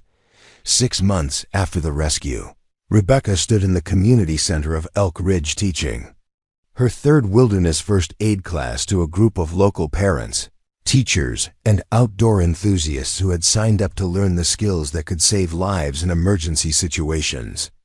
The irony was not lost on her that the woman who had arrived in Colorado with no mountain experience was now considered the region's authority on civilian emergency response in remote areas. The classes had evolved organically from requests by community members who wanted to understand what they could do if faced with similar crisis situations. Rebecca's teaching style combined practical skill development with real-world scenarios drawn from her experience with the children, creating training programs that were both engaging and genuinely useful for mountain residents. The most important thing to remember, Rebecca told her students as they practiced hypothermia treatment techniques, is that you don't need to be a medical professional to save someone's life. You just need to stay calm, follow basic principles, and never give up on someone who's counting on you.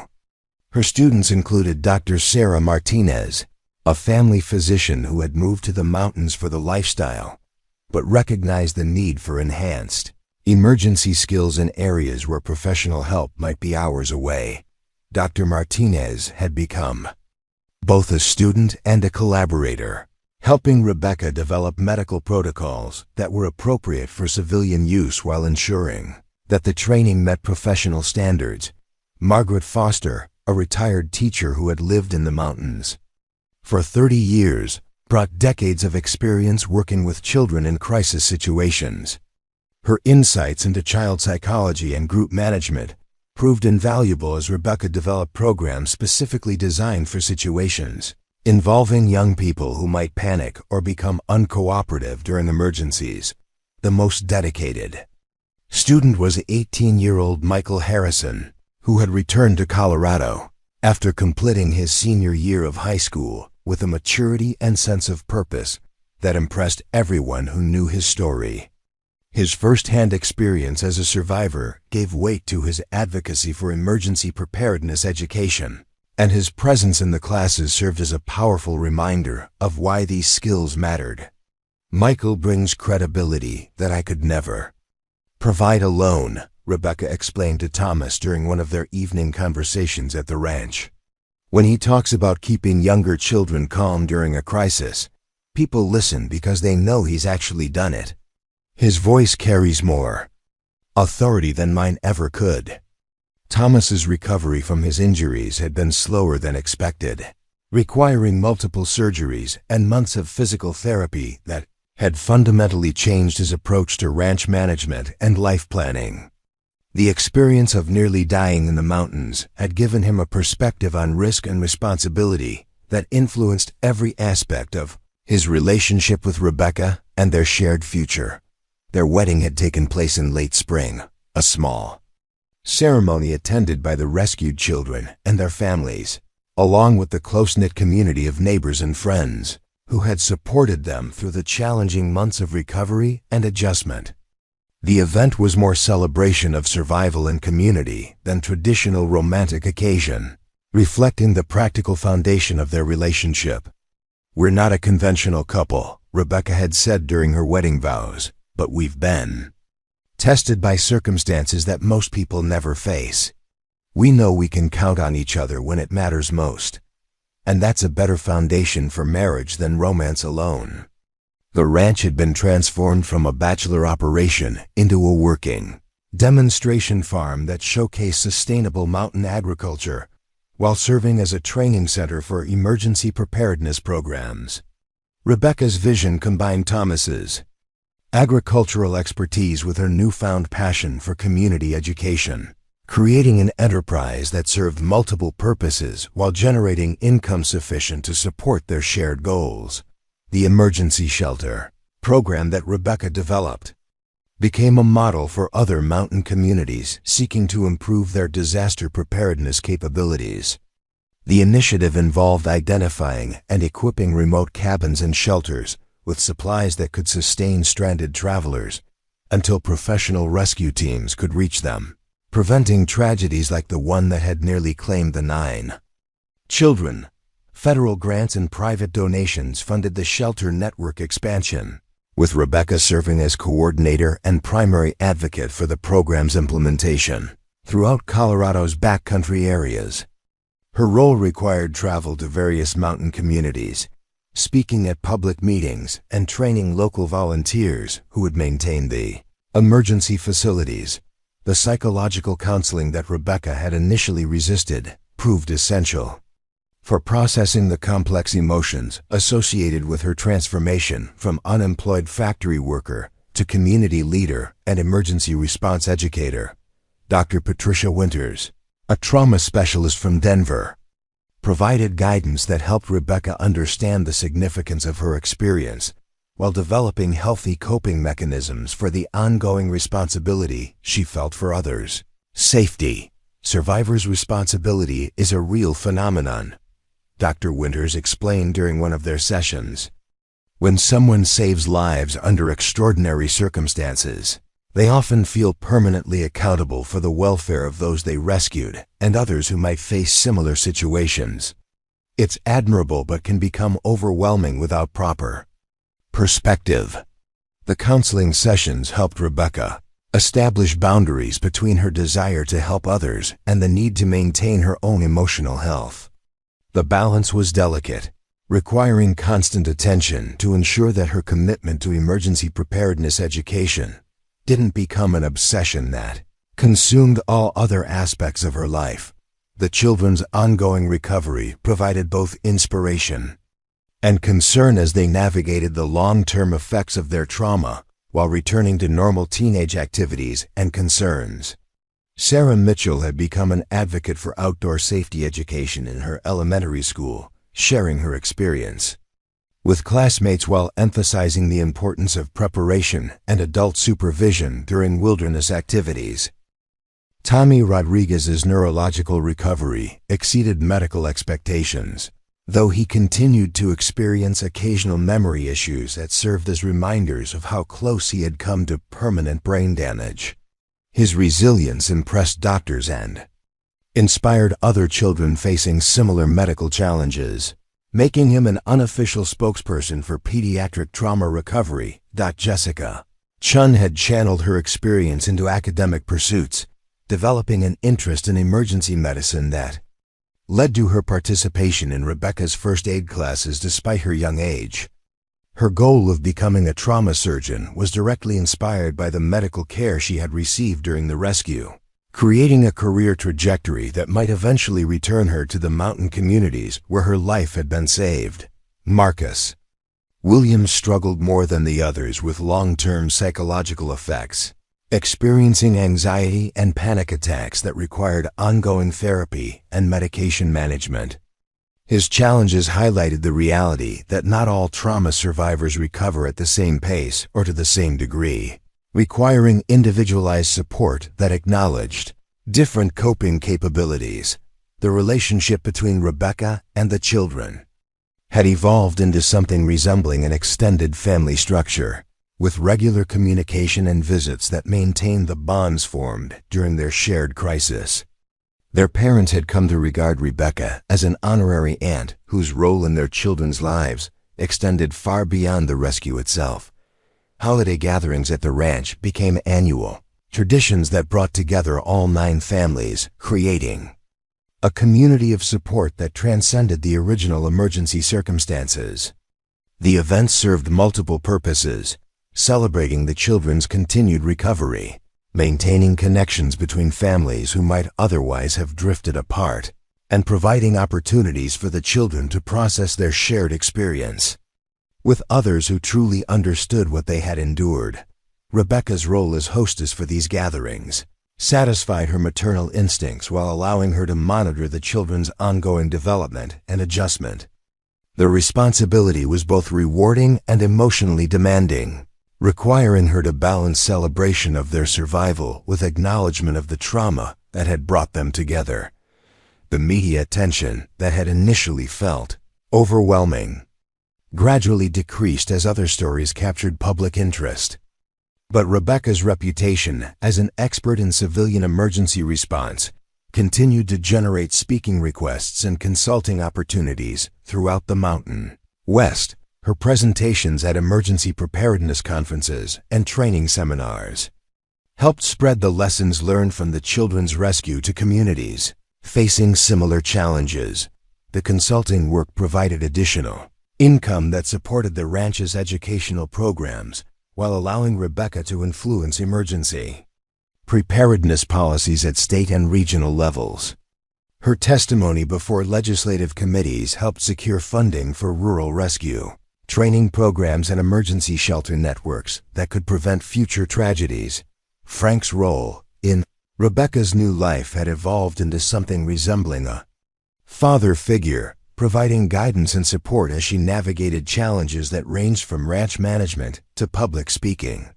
His gruff exterior concealed a deep pride in her accomplishments and fierce protectiveness towards someone he had come to regard as family. "You've done something remarkable here," Frank told Rebecca as they surveyed the latest group of first aid students practicing rescue techniques in the ranch's training area. "You've turned personal tragedy into community benefit, and that's not something many people could accomplish."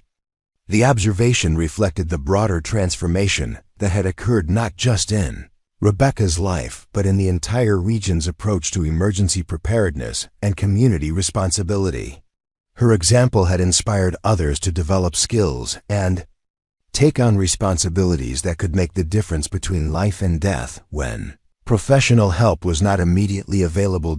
As winter approached again, bringing the anniversary of the rescue that had changed so many lives, Rebecca found herself reflecting on the journey that had brought her from a desperate woman fleeing poverty in Ohio to a respected community leader whose influence extended throughout Colorado's mountain regions. 2 years after the rescue that had transformed her life, Rebecca found herself standing before a congressional subcommittee in Washington, D.C., testifying about the need for federal funding to support civilian emergency response training in rural areas. Her transformation from a desperate woman seeking marriage to a nationally recognized expert in wilderness survival had culminated in this moment where her voice could influence policy affecting millions of Americans living in remote areas. Congressman Robert Chun, Jessica's uncle who had become an advocate for emergency preparedness legislation following his niece's rescue, had invited Rebecca to share her expertise with lawmakers who struggled to understand the unique challenges facing rural communities. Her testimony would be crucial in securing federal support for programs that could save countless lives in situations similar to the one that had nearly claimed 9 children. "Honorable members of the committee," Rebecca began, her voice steady. "Despite the magnitude of the moment, 2 years ago I was an unemployed factory worker from Ohio who knew nothing about mountain survival. Today I'm here because ordinary citizens can accomplish extraordinary things when they have basic training and the courage to act when others need help." Her presentation combined statistical evidence about rural emergency response times with personal narratives that illustrated why civilian training programs were essential for community safety. The emotional impact of her story, combined with practical policy recommendations, provided lawmakers with both the motivation and the framework needed to support comprehensive emergency preparedness legislation. The hearing room was packed with representatives from rural communities throughout the American West, many of whom had traveled significant distances to support Rebecca's testimony and advocate for their own constituencies. The presence of Dr. Margaret Harrison, Michael's mother, who had become a pediatric emergency medicine specialist, added medical credibility to the civilian perspective that Rebecca represented. Senator Patricia Williams from Colorado, the former sheriff who had coordinated the original search efforts, served as Rebecca's primary advocate within the legislative process. Her law enforcement background provided political credibility that complemented Rebecca's grassroots expertise, creating a powerful coalition that could appeal to lawmakers across party lines. The federal government spends billions on urban emergency response capabilities, Senator Williams argued during the hearing, but rural communities are often left to fend for themselves when disasters strike. Rebecca Thompson's experience demonstrates that we can train ordinary citizens to bridge the gap between crisis and professional response, potentially saving thousands of lives annually. The legislative testimony represented the culmination of 2 years of advocacy work that had taken Rebecca to dozens of communities throughout the Mountain West, training hundreds of civilians in emergency response techniques while documenting the need for systematic support of rural preparedness programs. Her work had evolved from local community education to regional coordination, and finally to national policy advocacy. The National Wilderness Safety Foundation, established with donations generated by media coverage of the children's rescue, had grown into a significant organization with Rebecca serving as executive director. The foundation's programs included emergency shelter maintenance, civilian training coordination, and policy advocacy that addressed gaps in rural emergency response capabilities. Dr. Amanda Foster, an emergency medicine physician who had relocated from Denver to work with Rebecca's programs, served as the foundation's medical director. Her expertise ensured that civilian training programs met professional standards while remaining accessible to people without medical backgrounds. The collaboration between Rebecca's practical experience and Dr. Foster's medical knowledge created training protocols that were both effective and safe. The foundation's work had attracted attention from international organizations dealing with similar challenges in remote areas around the world. Representatives from Canada, Australia, and Norway had visited Colorado to study Rebecca's programs, leading to consulting contracts that helped fund expansion of domestic initiatives while spreading American expertise to other countries facing comparable geographic and logistical challenges. Michael Harrison, now 19 and studying emergency management at Colorado State University, had become Rebecca's primary assistant and eventual successor within the foundation's leadership structure. His unique perspective as both survivor and advocate provided credibility that enhanced the organization's effectiveness in working with young people and their families. Michael represents the next generation of emergency preparedness leaders, Rebecca explained to the Congressional Committee. His experience surviving a wilderness crisis gives him insights that no amount of academic training could provide. When he talks to other young people about safety and preparation, they listen because they know he's actually lived through the situations he's describing. The testimony highlighted the intergenerational impact of the rescue, demonstrating how traumatic events could be transformed into positive influences that rippled through communities and families for years after the original crisis. Michael's career trajectory illustrated the potential for survivors to become advocates, whose work could prevent similar tragedies from affecting others. The congressional hearing also addressed the economic benefits of civilian emergency preparedness training, with Rebecca presenting data showing that communities with trained civilian responders experience significantly lower costs associated with search and rescue operations, medical evacuations, and disaster recovery. The financial arguments proved particularly persuasive with budget-conscious lawmakers who needed to justify federal expenditures to their constituents. Rebecca's personal story provided the emotional foundation for policy arguments, but her presentation emphasized systematic solutions rather than individual heroism. Her goal was to create sustainable programs that could function without depending on extraordinary individuals, willing to risk their lives for strangers. The focus on systematic improvement rather than heroic intervention reflected her maturation as a policy advocate.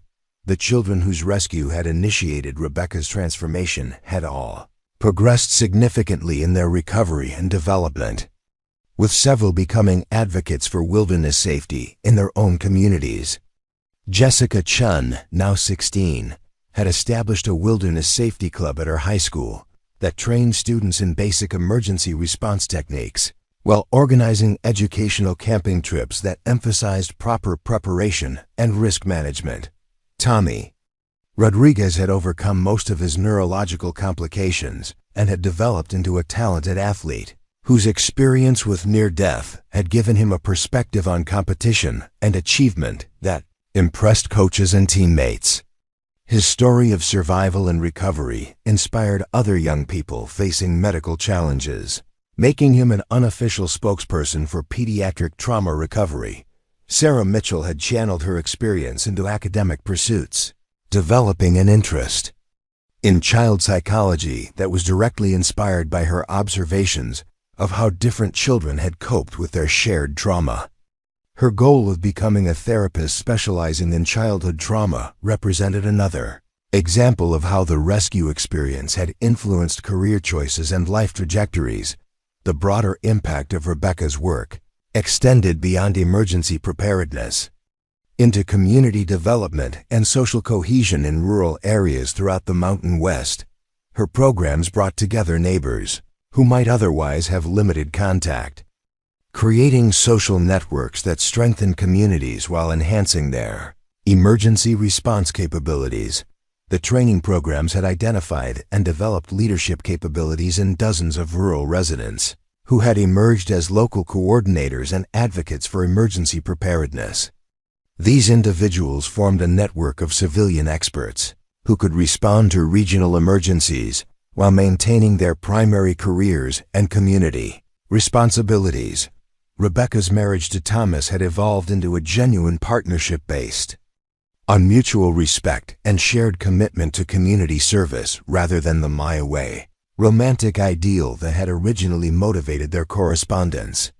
Their relationship demonstrated that practical compatibility and shared values could create lasting bonds even when the quote, initial foundation was artificial.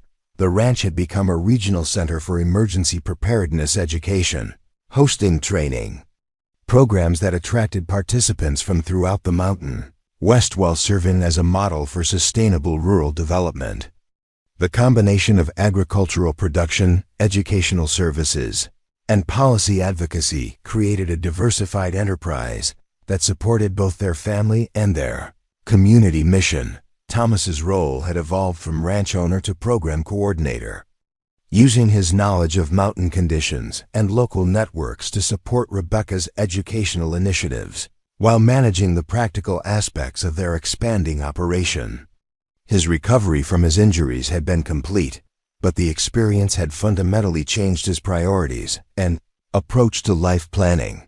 Frank's continued involvement as both mentor and grandfather figure provided stability and wisdom that guided Rebecca through the challenges of rapid organizational growth and increasing public responsibility. His practical perspective kept her grounded while his emotional support gave her confidence to take on responsibilities that sometimes seemed overwhelming. The media attention that had initially felt intrusive had become a valuable tool for promoting emergency preparedness awareness and securing support for policy initiatives. Rebecca's comfort with public speaking and media interviews reflected her growth from a private person into a public advocate whose influence extended far beyond her original mountain community. The upcoming federal legislation that would provide funding for rural emergency preparedness programs represented the potential culmination of 2 years of advocacy work. But Rebecca understood that policy success would create new responsibilities and challenges that would test her leadership capabilities in different ways. As she prepared to return to Colorado after her congressional testimony, Rebecca reflected on the journey that had brought her from desperation in Ohio to influence in Washington, recognizing that her transformation was still ongoing, and that the children whose lives she had saved continued to shape her understanding of responsibility, community, and purpose. 5 years after stepping off a Greyhound bus in Elk Ridge, as a desperate woman seeking marriage to a stranger, Rebecca stood in the renovated community center that now bore her name, watching as the latest graduating class of civilian emergency responders received their certifications. The Rebecca Thompson Emergency Response Training Center had become the flagship facility for a program that now operated in 17 states and 3 Canadian provinces, training over 15,000 rural residents in skills that had already saved 247 documented lives. The graduation ceremony was attended by families whose lives had been touched by the program's influence, including several who had successfully responded to wilderness emergencies using techniques learned in Rebecca's courses. Dr. Patricia Martinez, whose prompt application of hypothermia treatment had saved 3 lost hikers during a blizzard the previous winter, represented the program's success in creating a network of capable civilian responders throughout the Mountain West and beyond. Among the graduates was Jennifer Walsh, now 21 and completing her nursing degree with specialization in emergency medicine. Her presence in the program represented the full circle of influence that connected the Coastie Original Rescue to a new generation of professionally trained responders who combined clinical expertise with practical wilderness experience.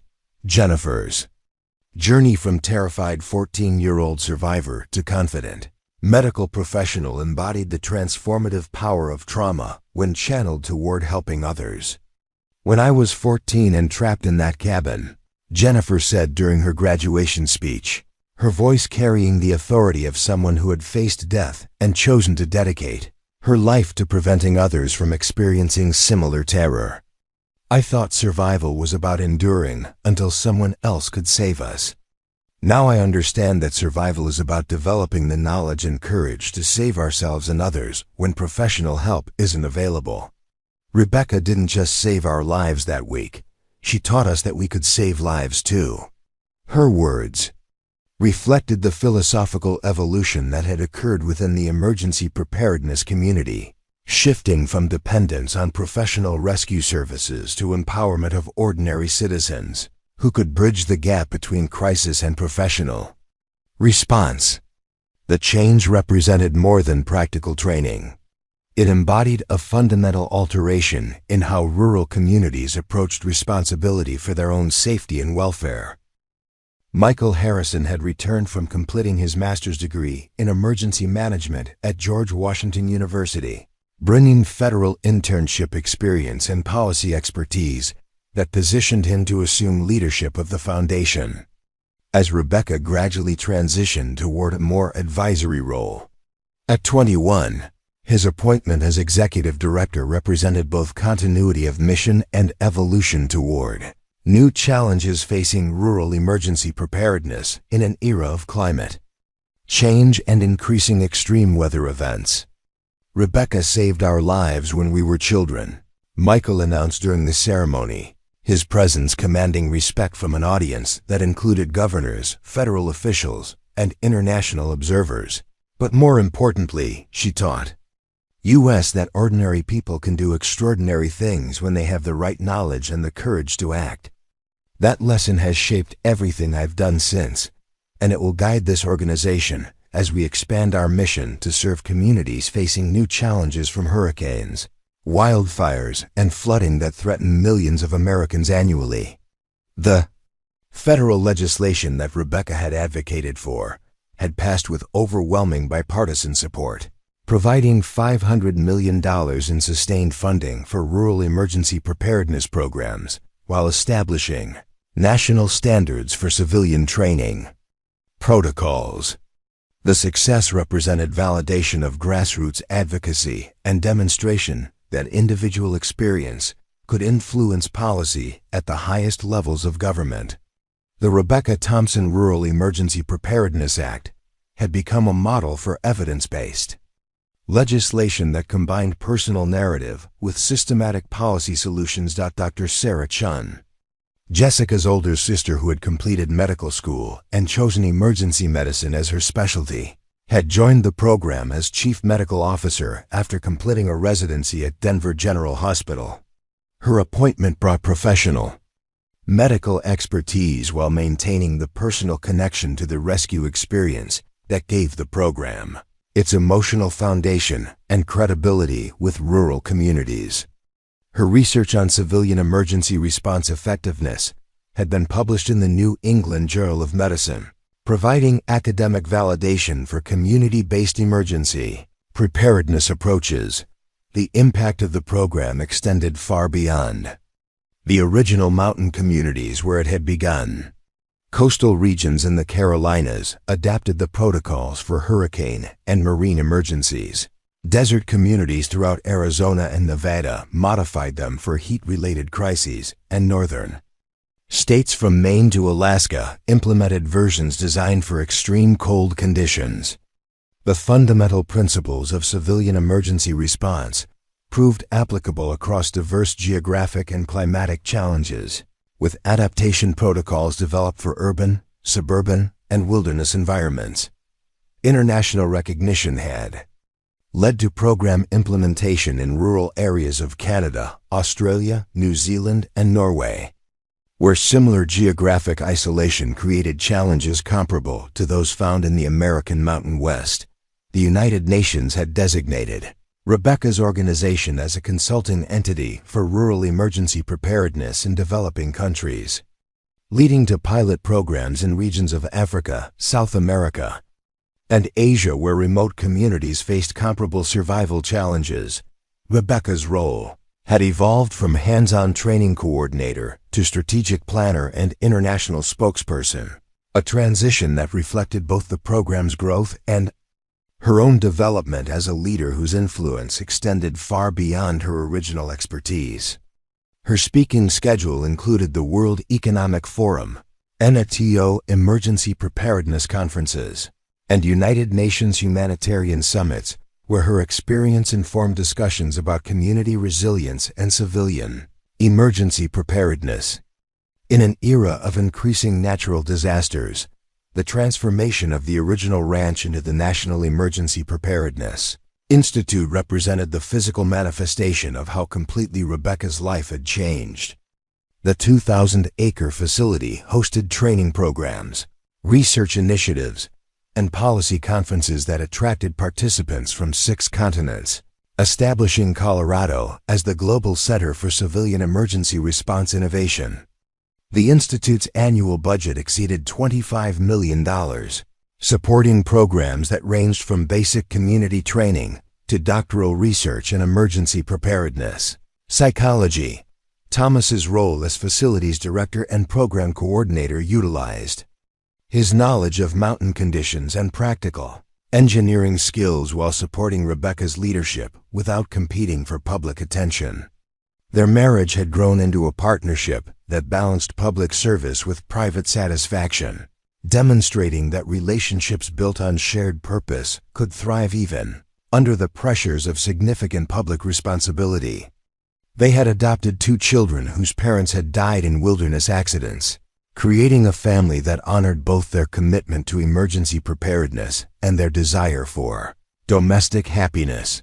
The children whose rescue had initiated the entire transformation had all reached young adulthood with career paths and life choices that reflected the profound impact of their shared experience. Their collective success represented more than individual recovery. It demonstrated the potential for trauma to generate positive change that extended across generations and communities, creating a ripple effect that continued expanding 5 years after the original crisis.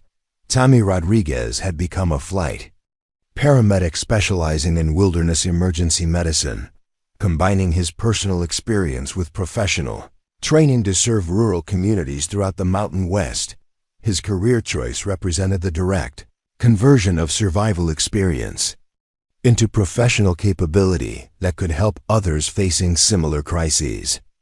His helicopter medical team had completed over 800 rescue missions, saving lives in circumstances that reminded him daily of his own miraculous survival.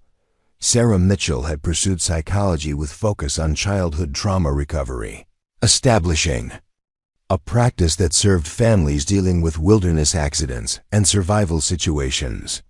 Her doctoral dissertation on resilience factors in childhood trauma recovery had become required reading in graduate psychology programs throughout the country. Her work addressed the psychological aspects of emergency response that traditional medical training often overlooked, filling a gap in services available to rural communities dealing with the aftermath of survival situations. Marcus Williams had channeled his experience into outdoor education, becoming a wilderness guide and safety instructor who emphasized emergency preparedness as essential components of outdoor recreation. His programs attracted young people from urban areas who wanted to develop wilderness skills while learning from someone whose survival experience gave credibility to safety instruction. He had established wilderness safety programs in over 200 schools, reaching thousands of students annually with life-saving knowledge. David Chun had followed his sister Jessica into medicine, specializing in orthopedic surgery with focus on wilderness-related injuries. His career represented the translation of personal experience with wilderness trauma into professional expertise that could help others who suffered similar injuries in remote locations.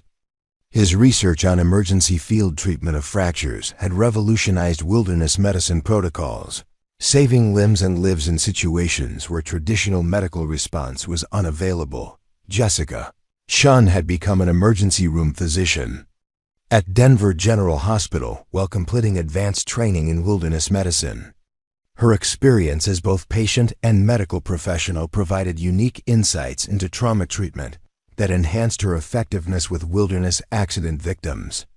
She served on the Medical Advisory Board for the National Emergency Preparedness Institute, ensuring that civilian training programs maintained appropriate medical standards. Amanda Rodriguez had become a teacher specializing in outdoor education and emergency preparedness, bringing wilderness safety training into school curricula throughout the Mountain West.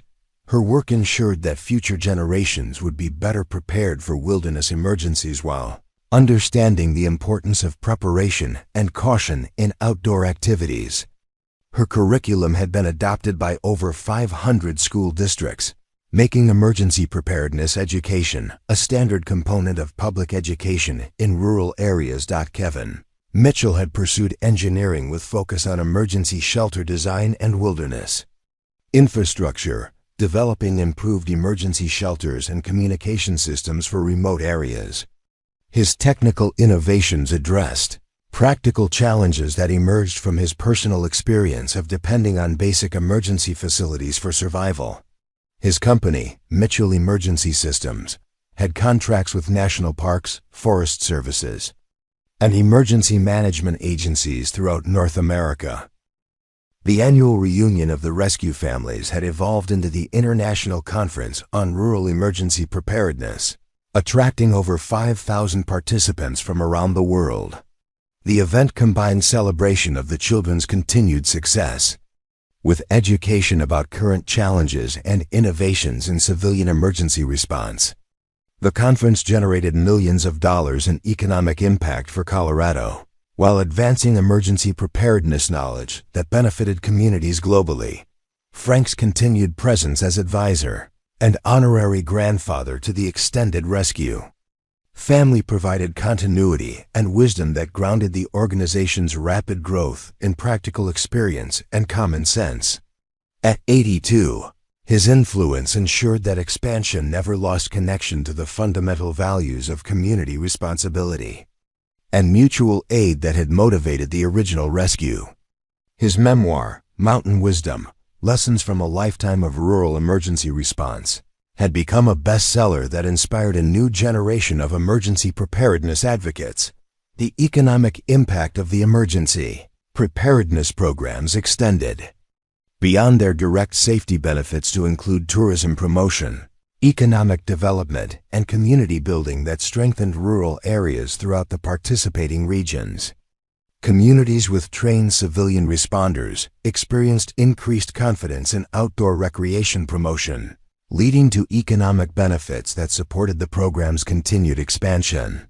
Rural tourism had increased by 35% in areas with active emergency preparedness programs, generating billions in economic activity.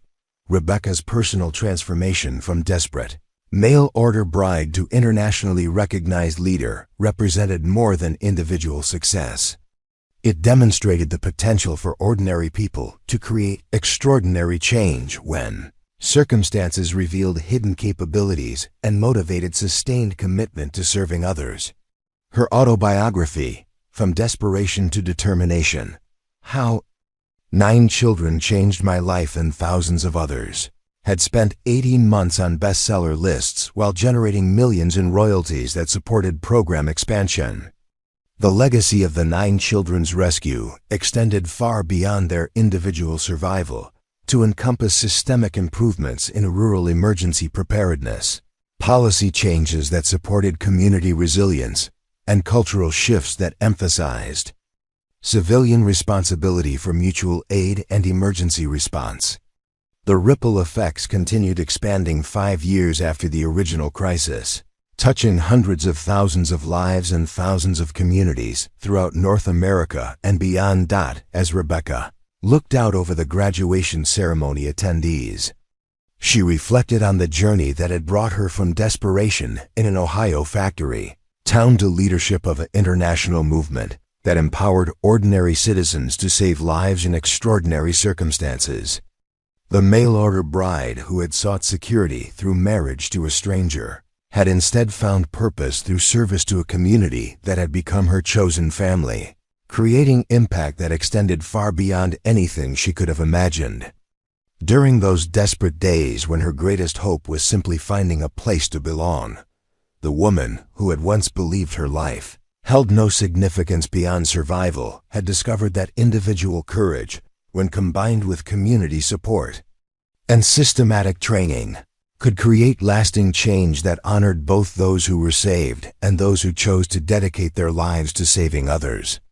Her transformation was complete, but her mission continued with each new graduate who carried her example into communities where their knowledge might mean the difference between tragedy and survival, ensuring that her legacy would continue expanding.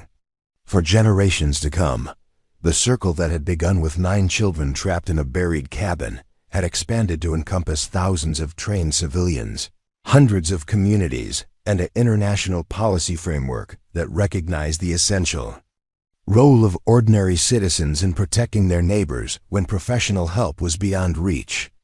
Rebecca Thompson had found her calling not in the marriage she had originally sought, but in the global family she had created through service to others in their darkest hours, proving that sometimes the most extraordinary transformations begin with the most desperate circumstances and the courage to help others when help seems impossible.